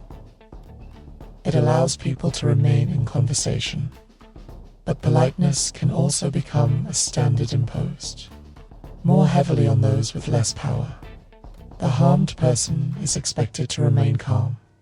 The powerful person is permitted. Complexity, the protests must be convenient. The criticism must be respectful. The truth must not interfere with anyone's afternoon. When civility becomes more important than the conditions being criticized. Civility becomes protection for the condition. The real villain might be our obsession with appearing good rather than becoming better. Appearing good requires language. Becoming better requires cost. An institution can publish values without changing incentives. A person can post support without changing behavior. A company can celebrate inclusion without sharing authority. A community can praise compassion while opposing every policy that would require resources. Symbolic goodness is attractive because it provides a moral identity at a discount. We can feel aligned with a solution without surrendering anything. Real change usually asks for time, money, attention, status, convenience, or control. It may require listening without being centered. It may require apologizing without explaining. It may require losing an advantage we never considered unfair because we inherited it. Quietly, that is where enthusiasm often declines. People enjoy change as an idea. They become less excited when change enters the calendar, the budget, the neighborhood. the workplace, or the family. The real villain might be hypocrisy, but hypocrisy is often too simple a word. Many people genuinely believe their stated values. The contradiction appears because values compete with comfort. A person may believe in fairness until fairness threatens an advantage. They may believe in honesty until honesty threatens a relationship. They may believe in accountability until the person being held accountable is someone they love. They may believe in forgiveness until the harm is personal. The belief was not necessarily false, it was untested. Values are easiest to announce before they become expensive. The moment of cost reveals hierarchy. It shows which value survives when two cannot occupy the same decision. Society does not always fail because it has no principles. Sometimes it fails because comfort ranks above them. Comfort is a quiet force. It does not make speeches. It does not break windows. It simply encourages everyone to postpone the difficult action until someone else accepts the burden. Comfort tells the witness not to get involved. Comfort tells the manager the problem can wait. Comfort tells the voter the issue is too complicated. Comfort tells the family to keep the peace. Comfort tells the artist not to offend the audience. Comfort tells the audience not to examine what the entertainment is rewarding. Comfort preserves the present. Whether the present deserves preservation becomes a separate question. This brings us back to the audience. We are not standing outside society observing its failures from a safe distance. We are participating in its incentives. Our attention has value. Our purchases have value. Our silence has value. Our outrage has value. Our willingness to keep watching has value. Every system studies what people reward. Entertainment studies what we finish. Platforms study what we share. Politicians study what frightens us. Companies study what we tolerate. Public figures study what we forgive. If the most cruel, divisive, manipulative, or outrageous behavior consistently receives the greatest attention, the system learns a lesson. It does not learn that we disapprove. It learns that we will watch. Attention is not morally neutral in an attention economy. It is currency. This creates one of the strangest contradictions of modern culture. People may spend hours consuming content about someone they claim should disappear. They repeat the name, share the clip, debate the motive, and distribute every new development. The opposition becomes promotion. The villain remains visible because hatred is still engagement. This does not mean people should ignore genuine danger. Silence can protect wrongdoing. The challenge is distinguishing useful exposure from compulsive participation. Does sharing this information help someone? Does it clarify the issue? Does it create accountability? Or does it merely extend the spectacle? The answer may differ from case to case. The question should still be asked. Society often behaves as though attention is free because no money leaves the hand. But attention costs time, emotion, focus, and cultural space. Every hour devoted to the net. The artist villain is an hour not devoted to quieter problems. Solutions, artists, thinkers, organizers, caregivers, teachers, or neighbors doing constructive work. Destruction dominates. Because construction is less theatrical, the person breaking the window becomes more visible than the person repairing the building. The person making the outrageous statement becomes more visible than the person developing the practical solution. The person creating fear becomes more visible than the person sustaining trust. This imbalance can make society appear more hopeless than it is. Goodness is often repetitive, local, and quiet. It happens in routines. Someone returns the call. Someone keeps the promise.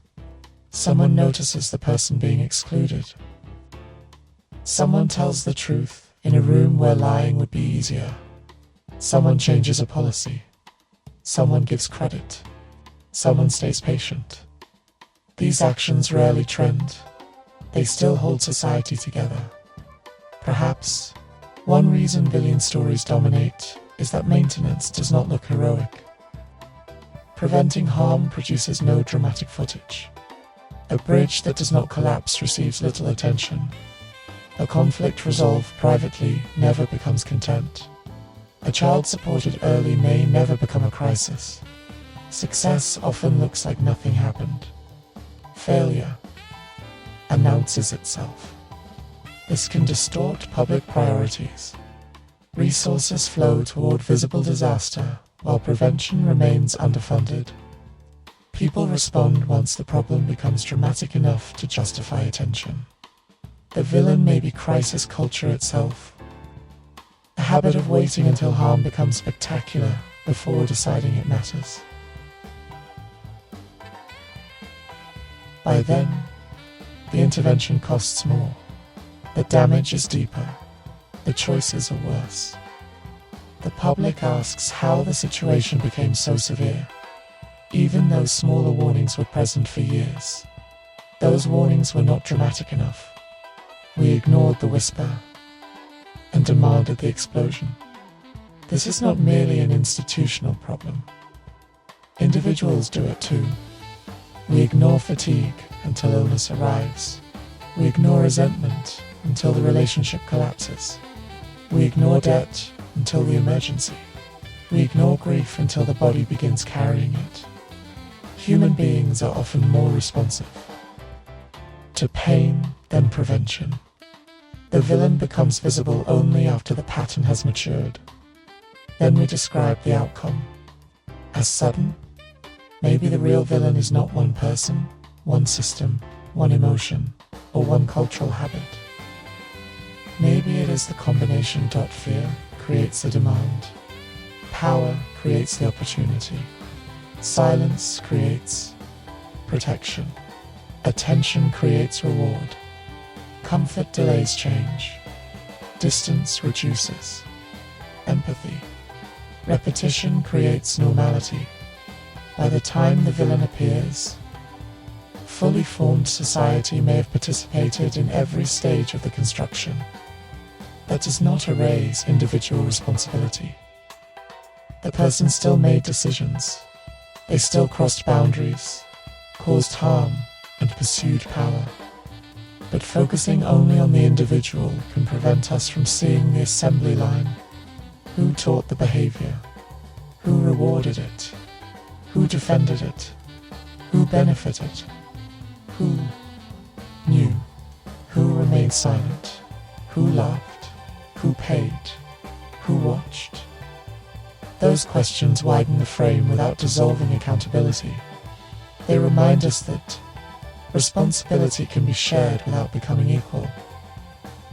The person who commits harm carries a different responsibility than the person who looked away.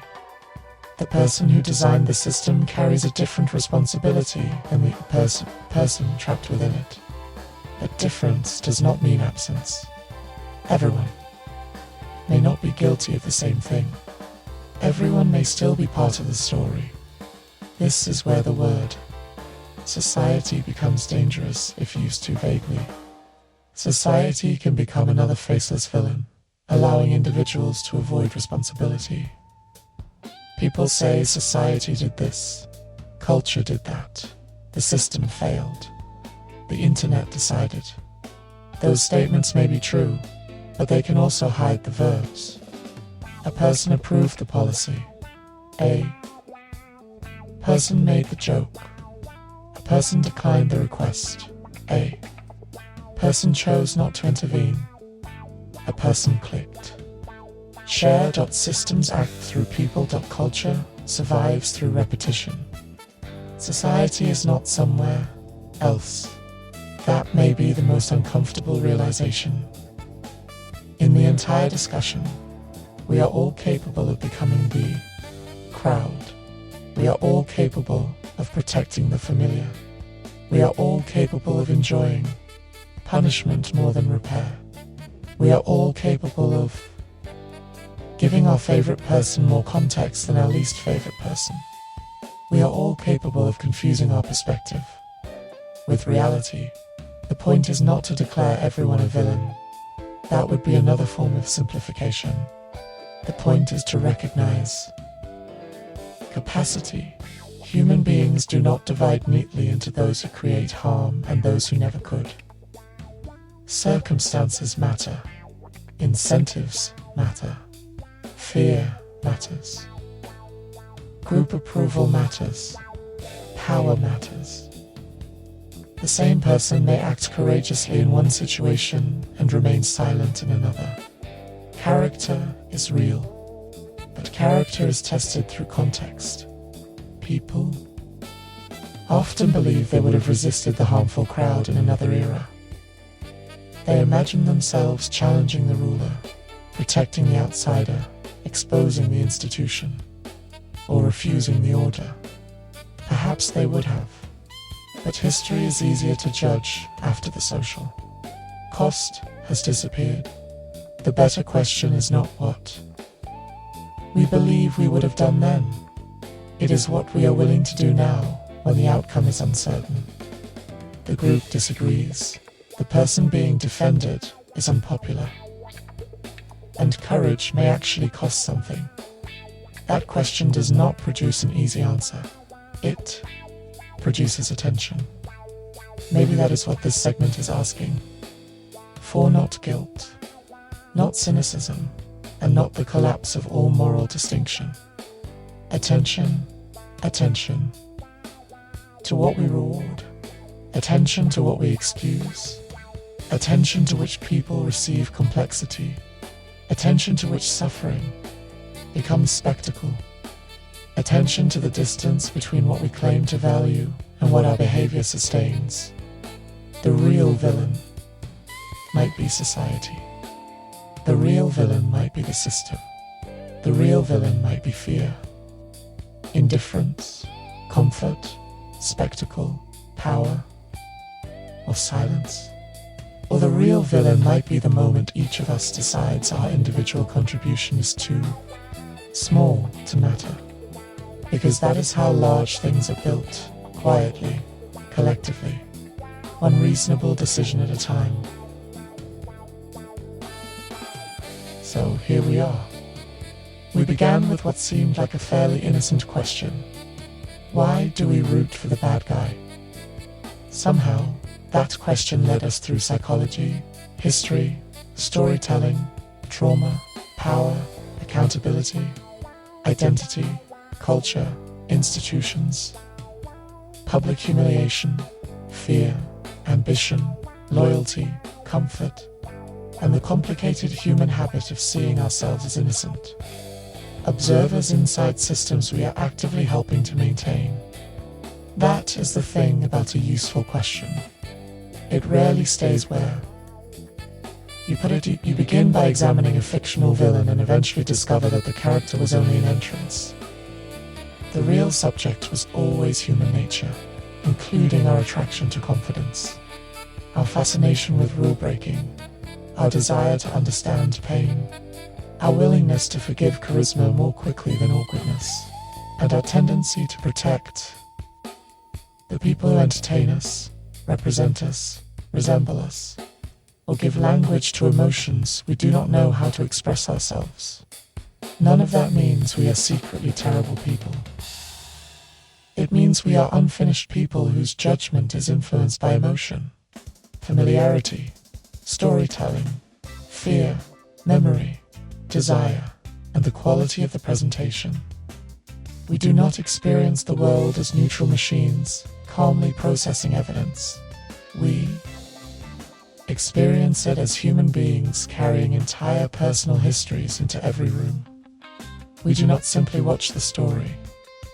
We arrive inside it carrying our childhoods, disappointments, the rules we were forced to follow, the rules we wish we had broken, the people who underestimated us, every apology we never received, every argument we replayed, every moment we felt invisible, and every fantasy in which we finally became powerful enough that no one could dismiss us again.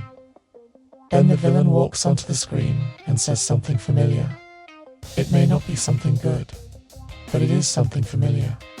Perhaps they refuse to beg, decline to accept humiliation quietly, or say the uncomfortable truth before the hero has found the courage to say it. Perhaps they are completely wrong about what should happen next, yet painfully accurate about what has already happened. In that small moment of recognition, the audience leans forward. That leaning forward is not a confession of guilt. It is an act of identification. We recognize the emotion, and then the story asks what we are willing to tolerate because of it. That may be the real psychological test running underneath all of this. The question is not simply whether we understand the villain, but what happens after understanding arrives. Do we remain capable of judgment? Can we maintain empathy without surrendering standards? Can we acknowledge pain without allowing pain to become a permanent permit? Can we believe someone is human without pretending everything they do is acceptable? Can we recognize brilliance without mistaking brilliance for goodness? Admire strength without celebrating domination, and appreciate rebellion while still asking what the rebellion intends to build? These are difficult questions because our minds enjoy categories such as good person, bad person, hero, villain, victim, offender, correct side, and wrong side. Categories save time, but they also hide information. A person can be generous and selfish, brave and frightened, loving and controlling, honest in one room and deeply dishonest in another. Someone can be wounded without being innocent, cause harm without being beyond repair, speak beautifully about freedom while denying freedom to everyone around them, make extraordinary art and still behave terribly, or make an unforgivable decision. After years of doing admirable things, human beings do not become contradictions. We begin as contradictions, and the work is learning which part of us receives authority. That may be where the hero and the villain actually separate. The difference is not found in the presence of anger, fear, ambition, pain, confidence, grief, jealousy, or the desire to be recognized, because those emotions belong to nearly everyone. The difference appears in what a person decides those emotions entitle them to do. Does pain become understanding, or does it become permission to cause pain? Does fear become preparation, or does it become control? Does ambition become creation, or does it become exploitation?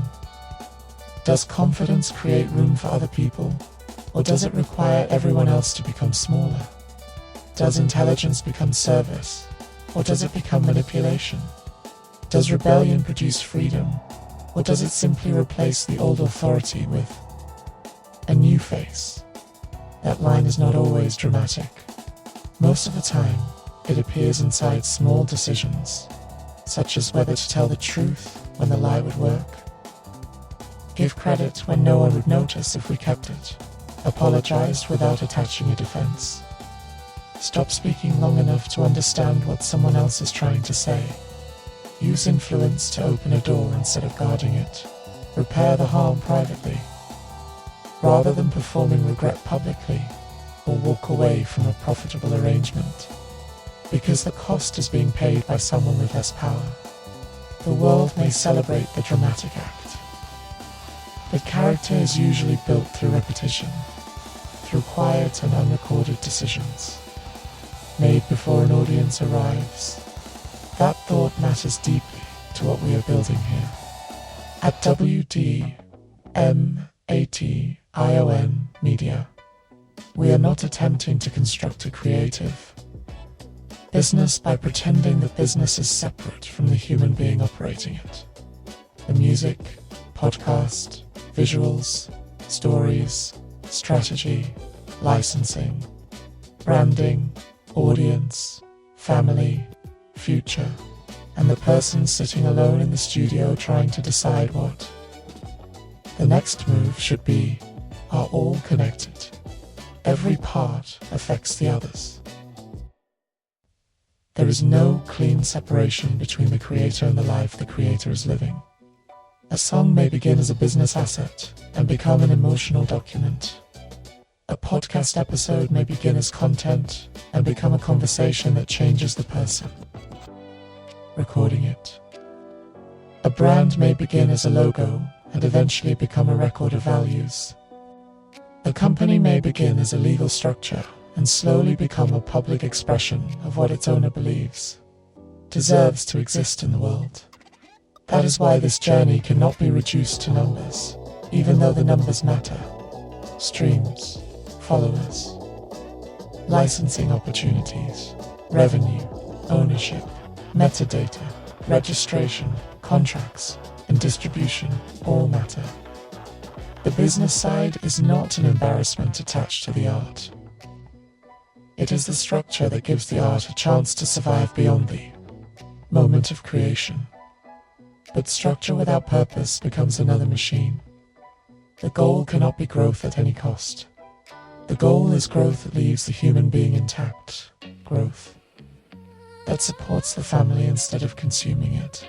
And growth that allows the parent, partner, spouse, creative business owner, friend, and human being to remain present rather than becoming a supporting character inside that. Ambition, it should be growth that teaches the children that imagination and responsibility do not have to be enemies.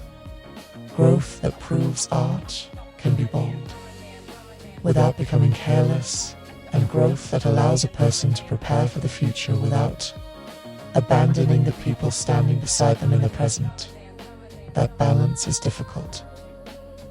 Anyone suggesting otherwise is either selling something or has never attempted it. To be a creative business owner is to live in several timelines at once. You are thinking about what must be completed today, what must be released next month, what may create income next year, and what may still hold value 10 years from now. You are building the catalog while maintaining the household, developing the brand while trying to remain available as a parent, pursuing opportunity while attempting not to make every conversation sound like an opportunity, and creating a future, while still being responsible for the dishes, appointments, bills, relationships, disappointments, and emotional weather of the home. There is something almost absurd about it. One moment you're making decisions about intellectual property, and the next someone needs help finding a charger. One moment you're considering the long-term value of a music catalog, and the next the dog needs to go outside. One moment you are designing an empire, and the next you are reminded that every empire still requires someone to take the trash out. That is not a distraction from the work. That is the work. The human life surrounding the business is not an obstacle to achievement. It is the environment that gives achievement meaning. What is the point of building something impressive if the people closest to us experience only the absence required to build it? What is the point of creating freedom through business if the process turns the creator into a prisoner of constant production? What is the point of owning the catalog if the catalog eventually owns every waking hour? Those are not arguments against ambition. They are arguments for conscious ambition. Ambition should know what it serves. Without that answer, expansion becomes reflexive, producing more releases, more content, more platforms, more visibility, more opportunities, and more proof that the machine is moving. Motion can feel like purpose, but they are not always. The Sam Nation Media is trying to become something larger than a collection of releases. It is an attempt to build an independent creative ecosystem where music, visual identity, storytelling, technology, business, and personal philosophy support one another. The independence matters. Not because independence means refusing help or performing every task alone forever, but because it means retaining enough ownership, understanding, and authority to avoid becoming a guest inside your own creation. It means learning the systems, registering the work, understanding the rights, protecting the catalog, building relationships without surrendering identity, using technology without allowing technology to replace intention, and creating at scale without making the work feel disposable. That is a delicate line to walk. The future offers extraordinary tools. A single creator can now produce music, design visuals, build campaigns, record podcasts, distribute internationally, maintain websites, communicate with industry professionals, and operate a media company from one connected workspace. That is remarkable, but it is also dangerous. The same tools that expand possibility can expand pressure. When a person can do nearly everything, it becomes difficult to accept that they should not do everything at once. Capability creates temptation. The software never becomes tired. The platform always accepts another upload. The analytics always provide another number to study. And the algorithm always suggests that consistency requires one more post. The future can begin resembling an infinite list of things a human being should have completed yesterday. That is where technology requires philosophy. We need a reason to use the tool, a boundary around the tool, and a standard for what the tool should never be allowed to decide. Artificial intelligence can assist with language, organization, ideation, production, analysis, and design. It can accelerate work that once required entire teams. However, acceleration does not answer the question of direction. Fast toward what? Efficient for whom? Productive according to which values? The future is not automatically humane simply because it is advanced. The people building it must insist on humanity. That means leaving room for imperfection, instinct, and the strange. An idea that does not perform well immediately but still deserves to exist. It means leaving room for rest that does not need to be justified as preparation for more labor. For family members who may not understand every detail of the mission but are still living beside it, and for the creator to change their mind. The business should evolve with the person. It should not trap the person inside an identity created several years earlier.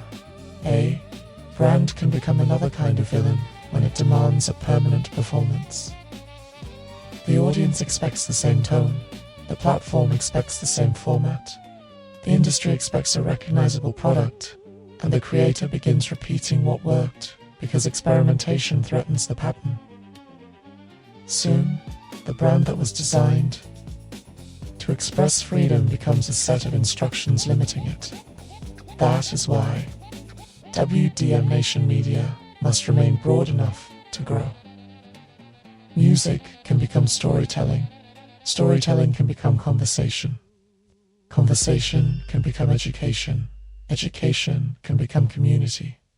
Community can create opportunity.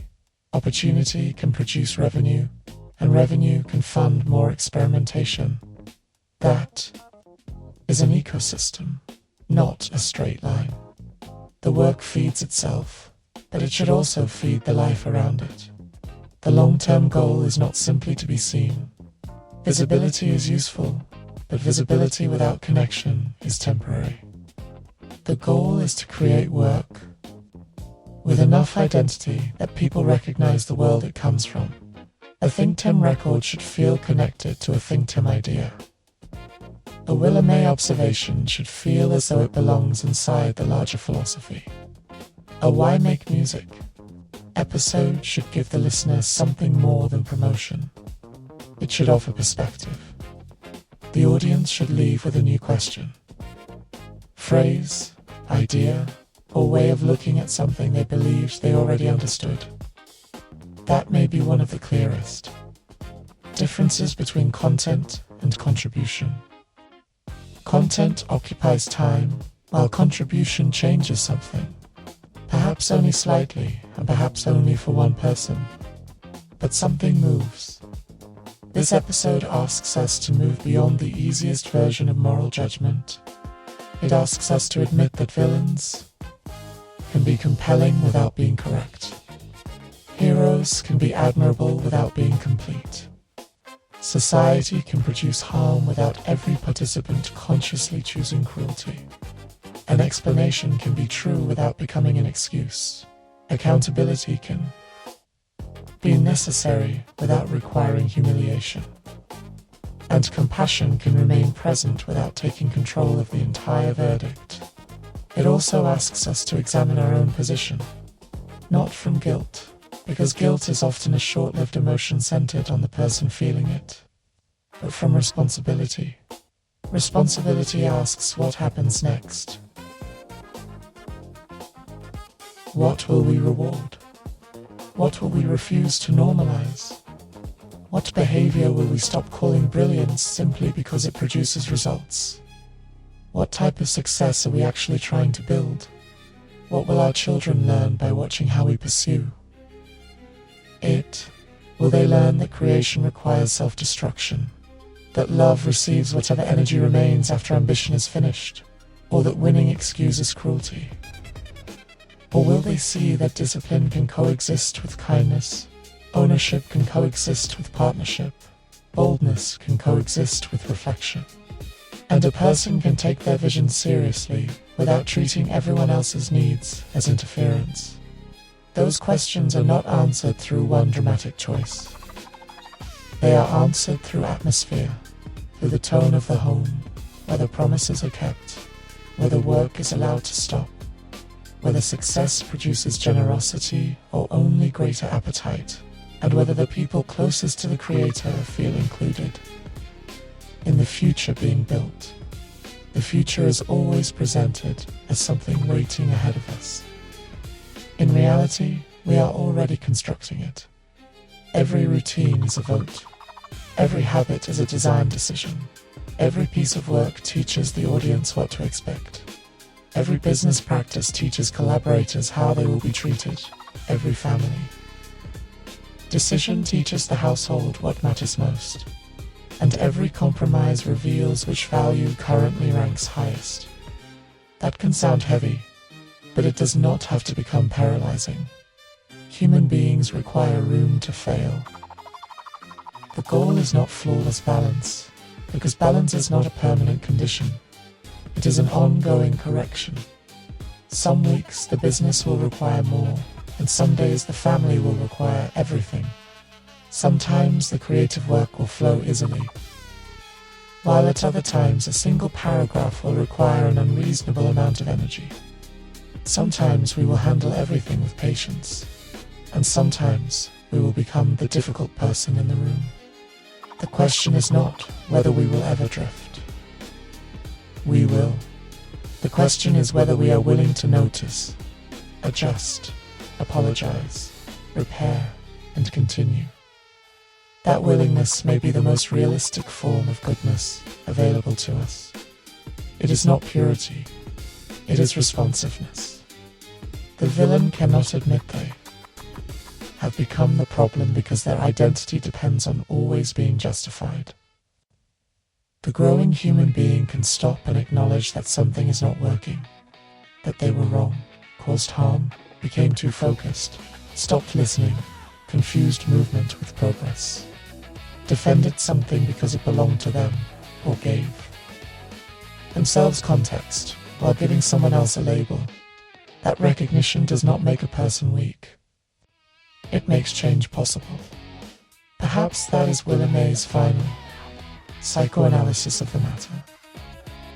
We all contain the materials for heroism and villainy, fear and ambition, tenderness and ego, the willingness to protect and the temptation to dominate, the instinct to create and the impulse to destroy what we cannot control, the desire to be understood and the refusal to understand someone else. These forces are not waiting inside separate categories of people. They are negotiating inside each of us every day, most of the time without dramatic music. We should be suspicious of any philosophy that tells us evil belongs entirely to someone else. That idea feels wonderful, but it also prevents self-examination. At the same time, we should be suspicious of any philosophy that makes everyone equally responsible for every harm.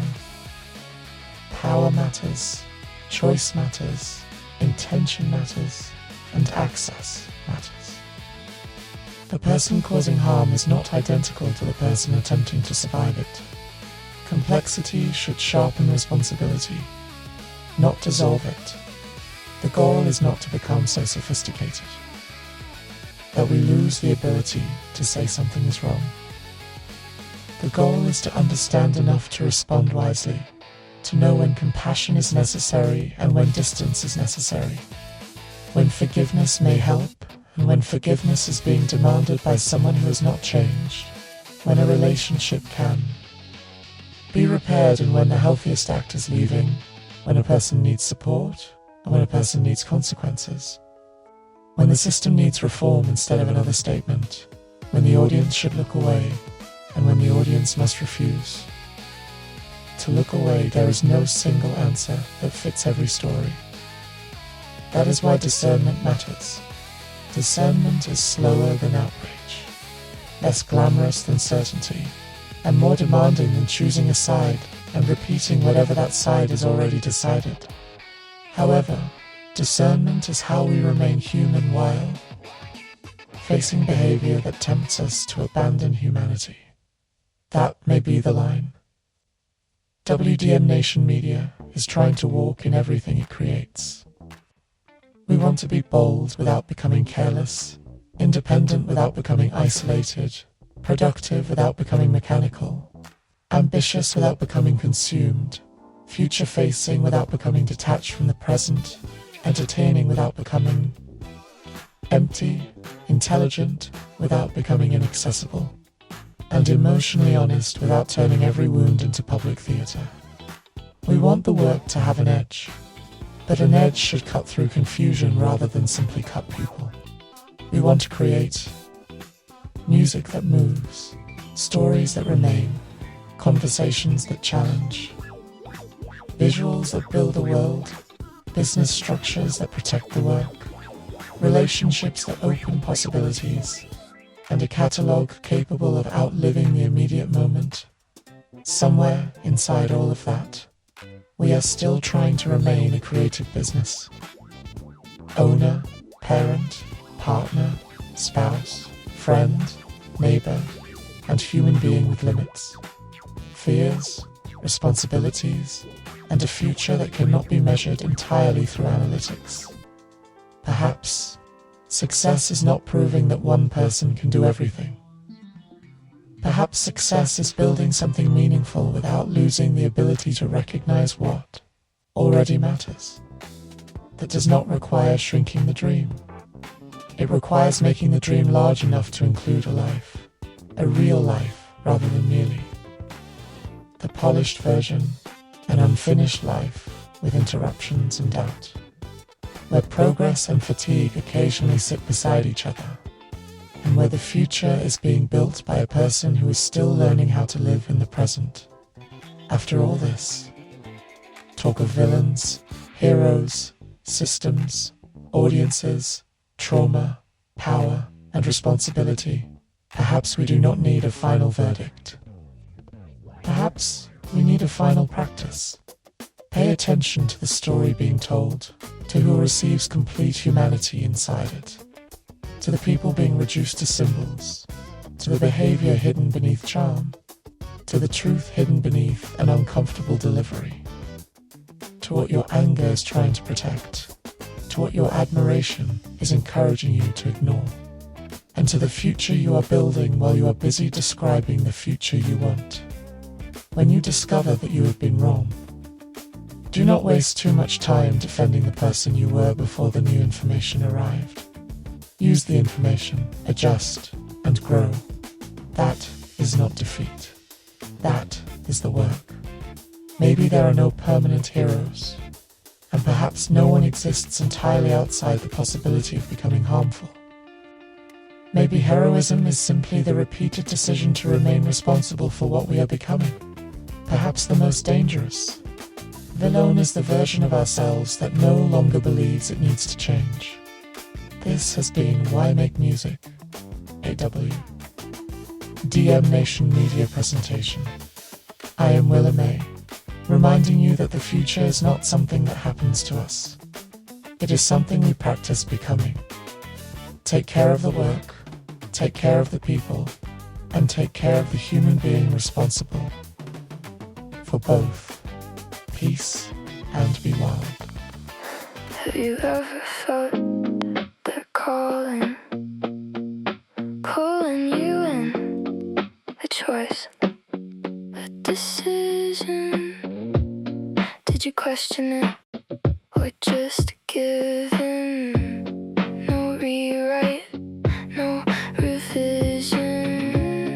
Not proud of the path I chose, but that's the cost of living, I suppose. Yeah, I suppose. My future isn't clear. Watching my past in the mirror. To cleanse it all, I might just cut off my hair.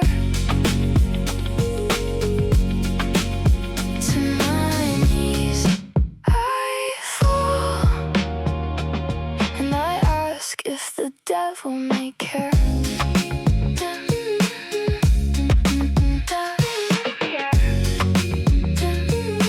Do you even care? If I check it off, doesn't mean it's complete. Got the linen so soft, but I'm restless underneath. Is the hustle gone when I lay down? I can't strategize in my sleep. I just play back now. Downtime builds the plans, now I'm working harder. Everything I touch, I still carry farther. All that I build, I deal with these hands. These hands, all these plans. Under different circumstances, we could highlight all the chances, but wasted time lives run free in my mind. I gotta pull myself up, no one else is coming. Half full enough when the world keeps running. Keep running, don't stop now. My future isn't clear. Watching my past in the mirror. To cleanse it all, I might just cut off my hair.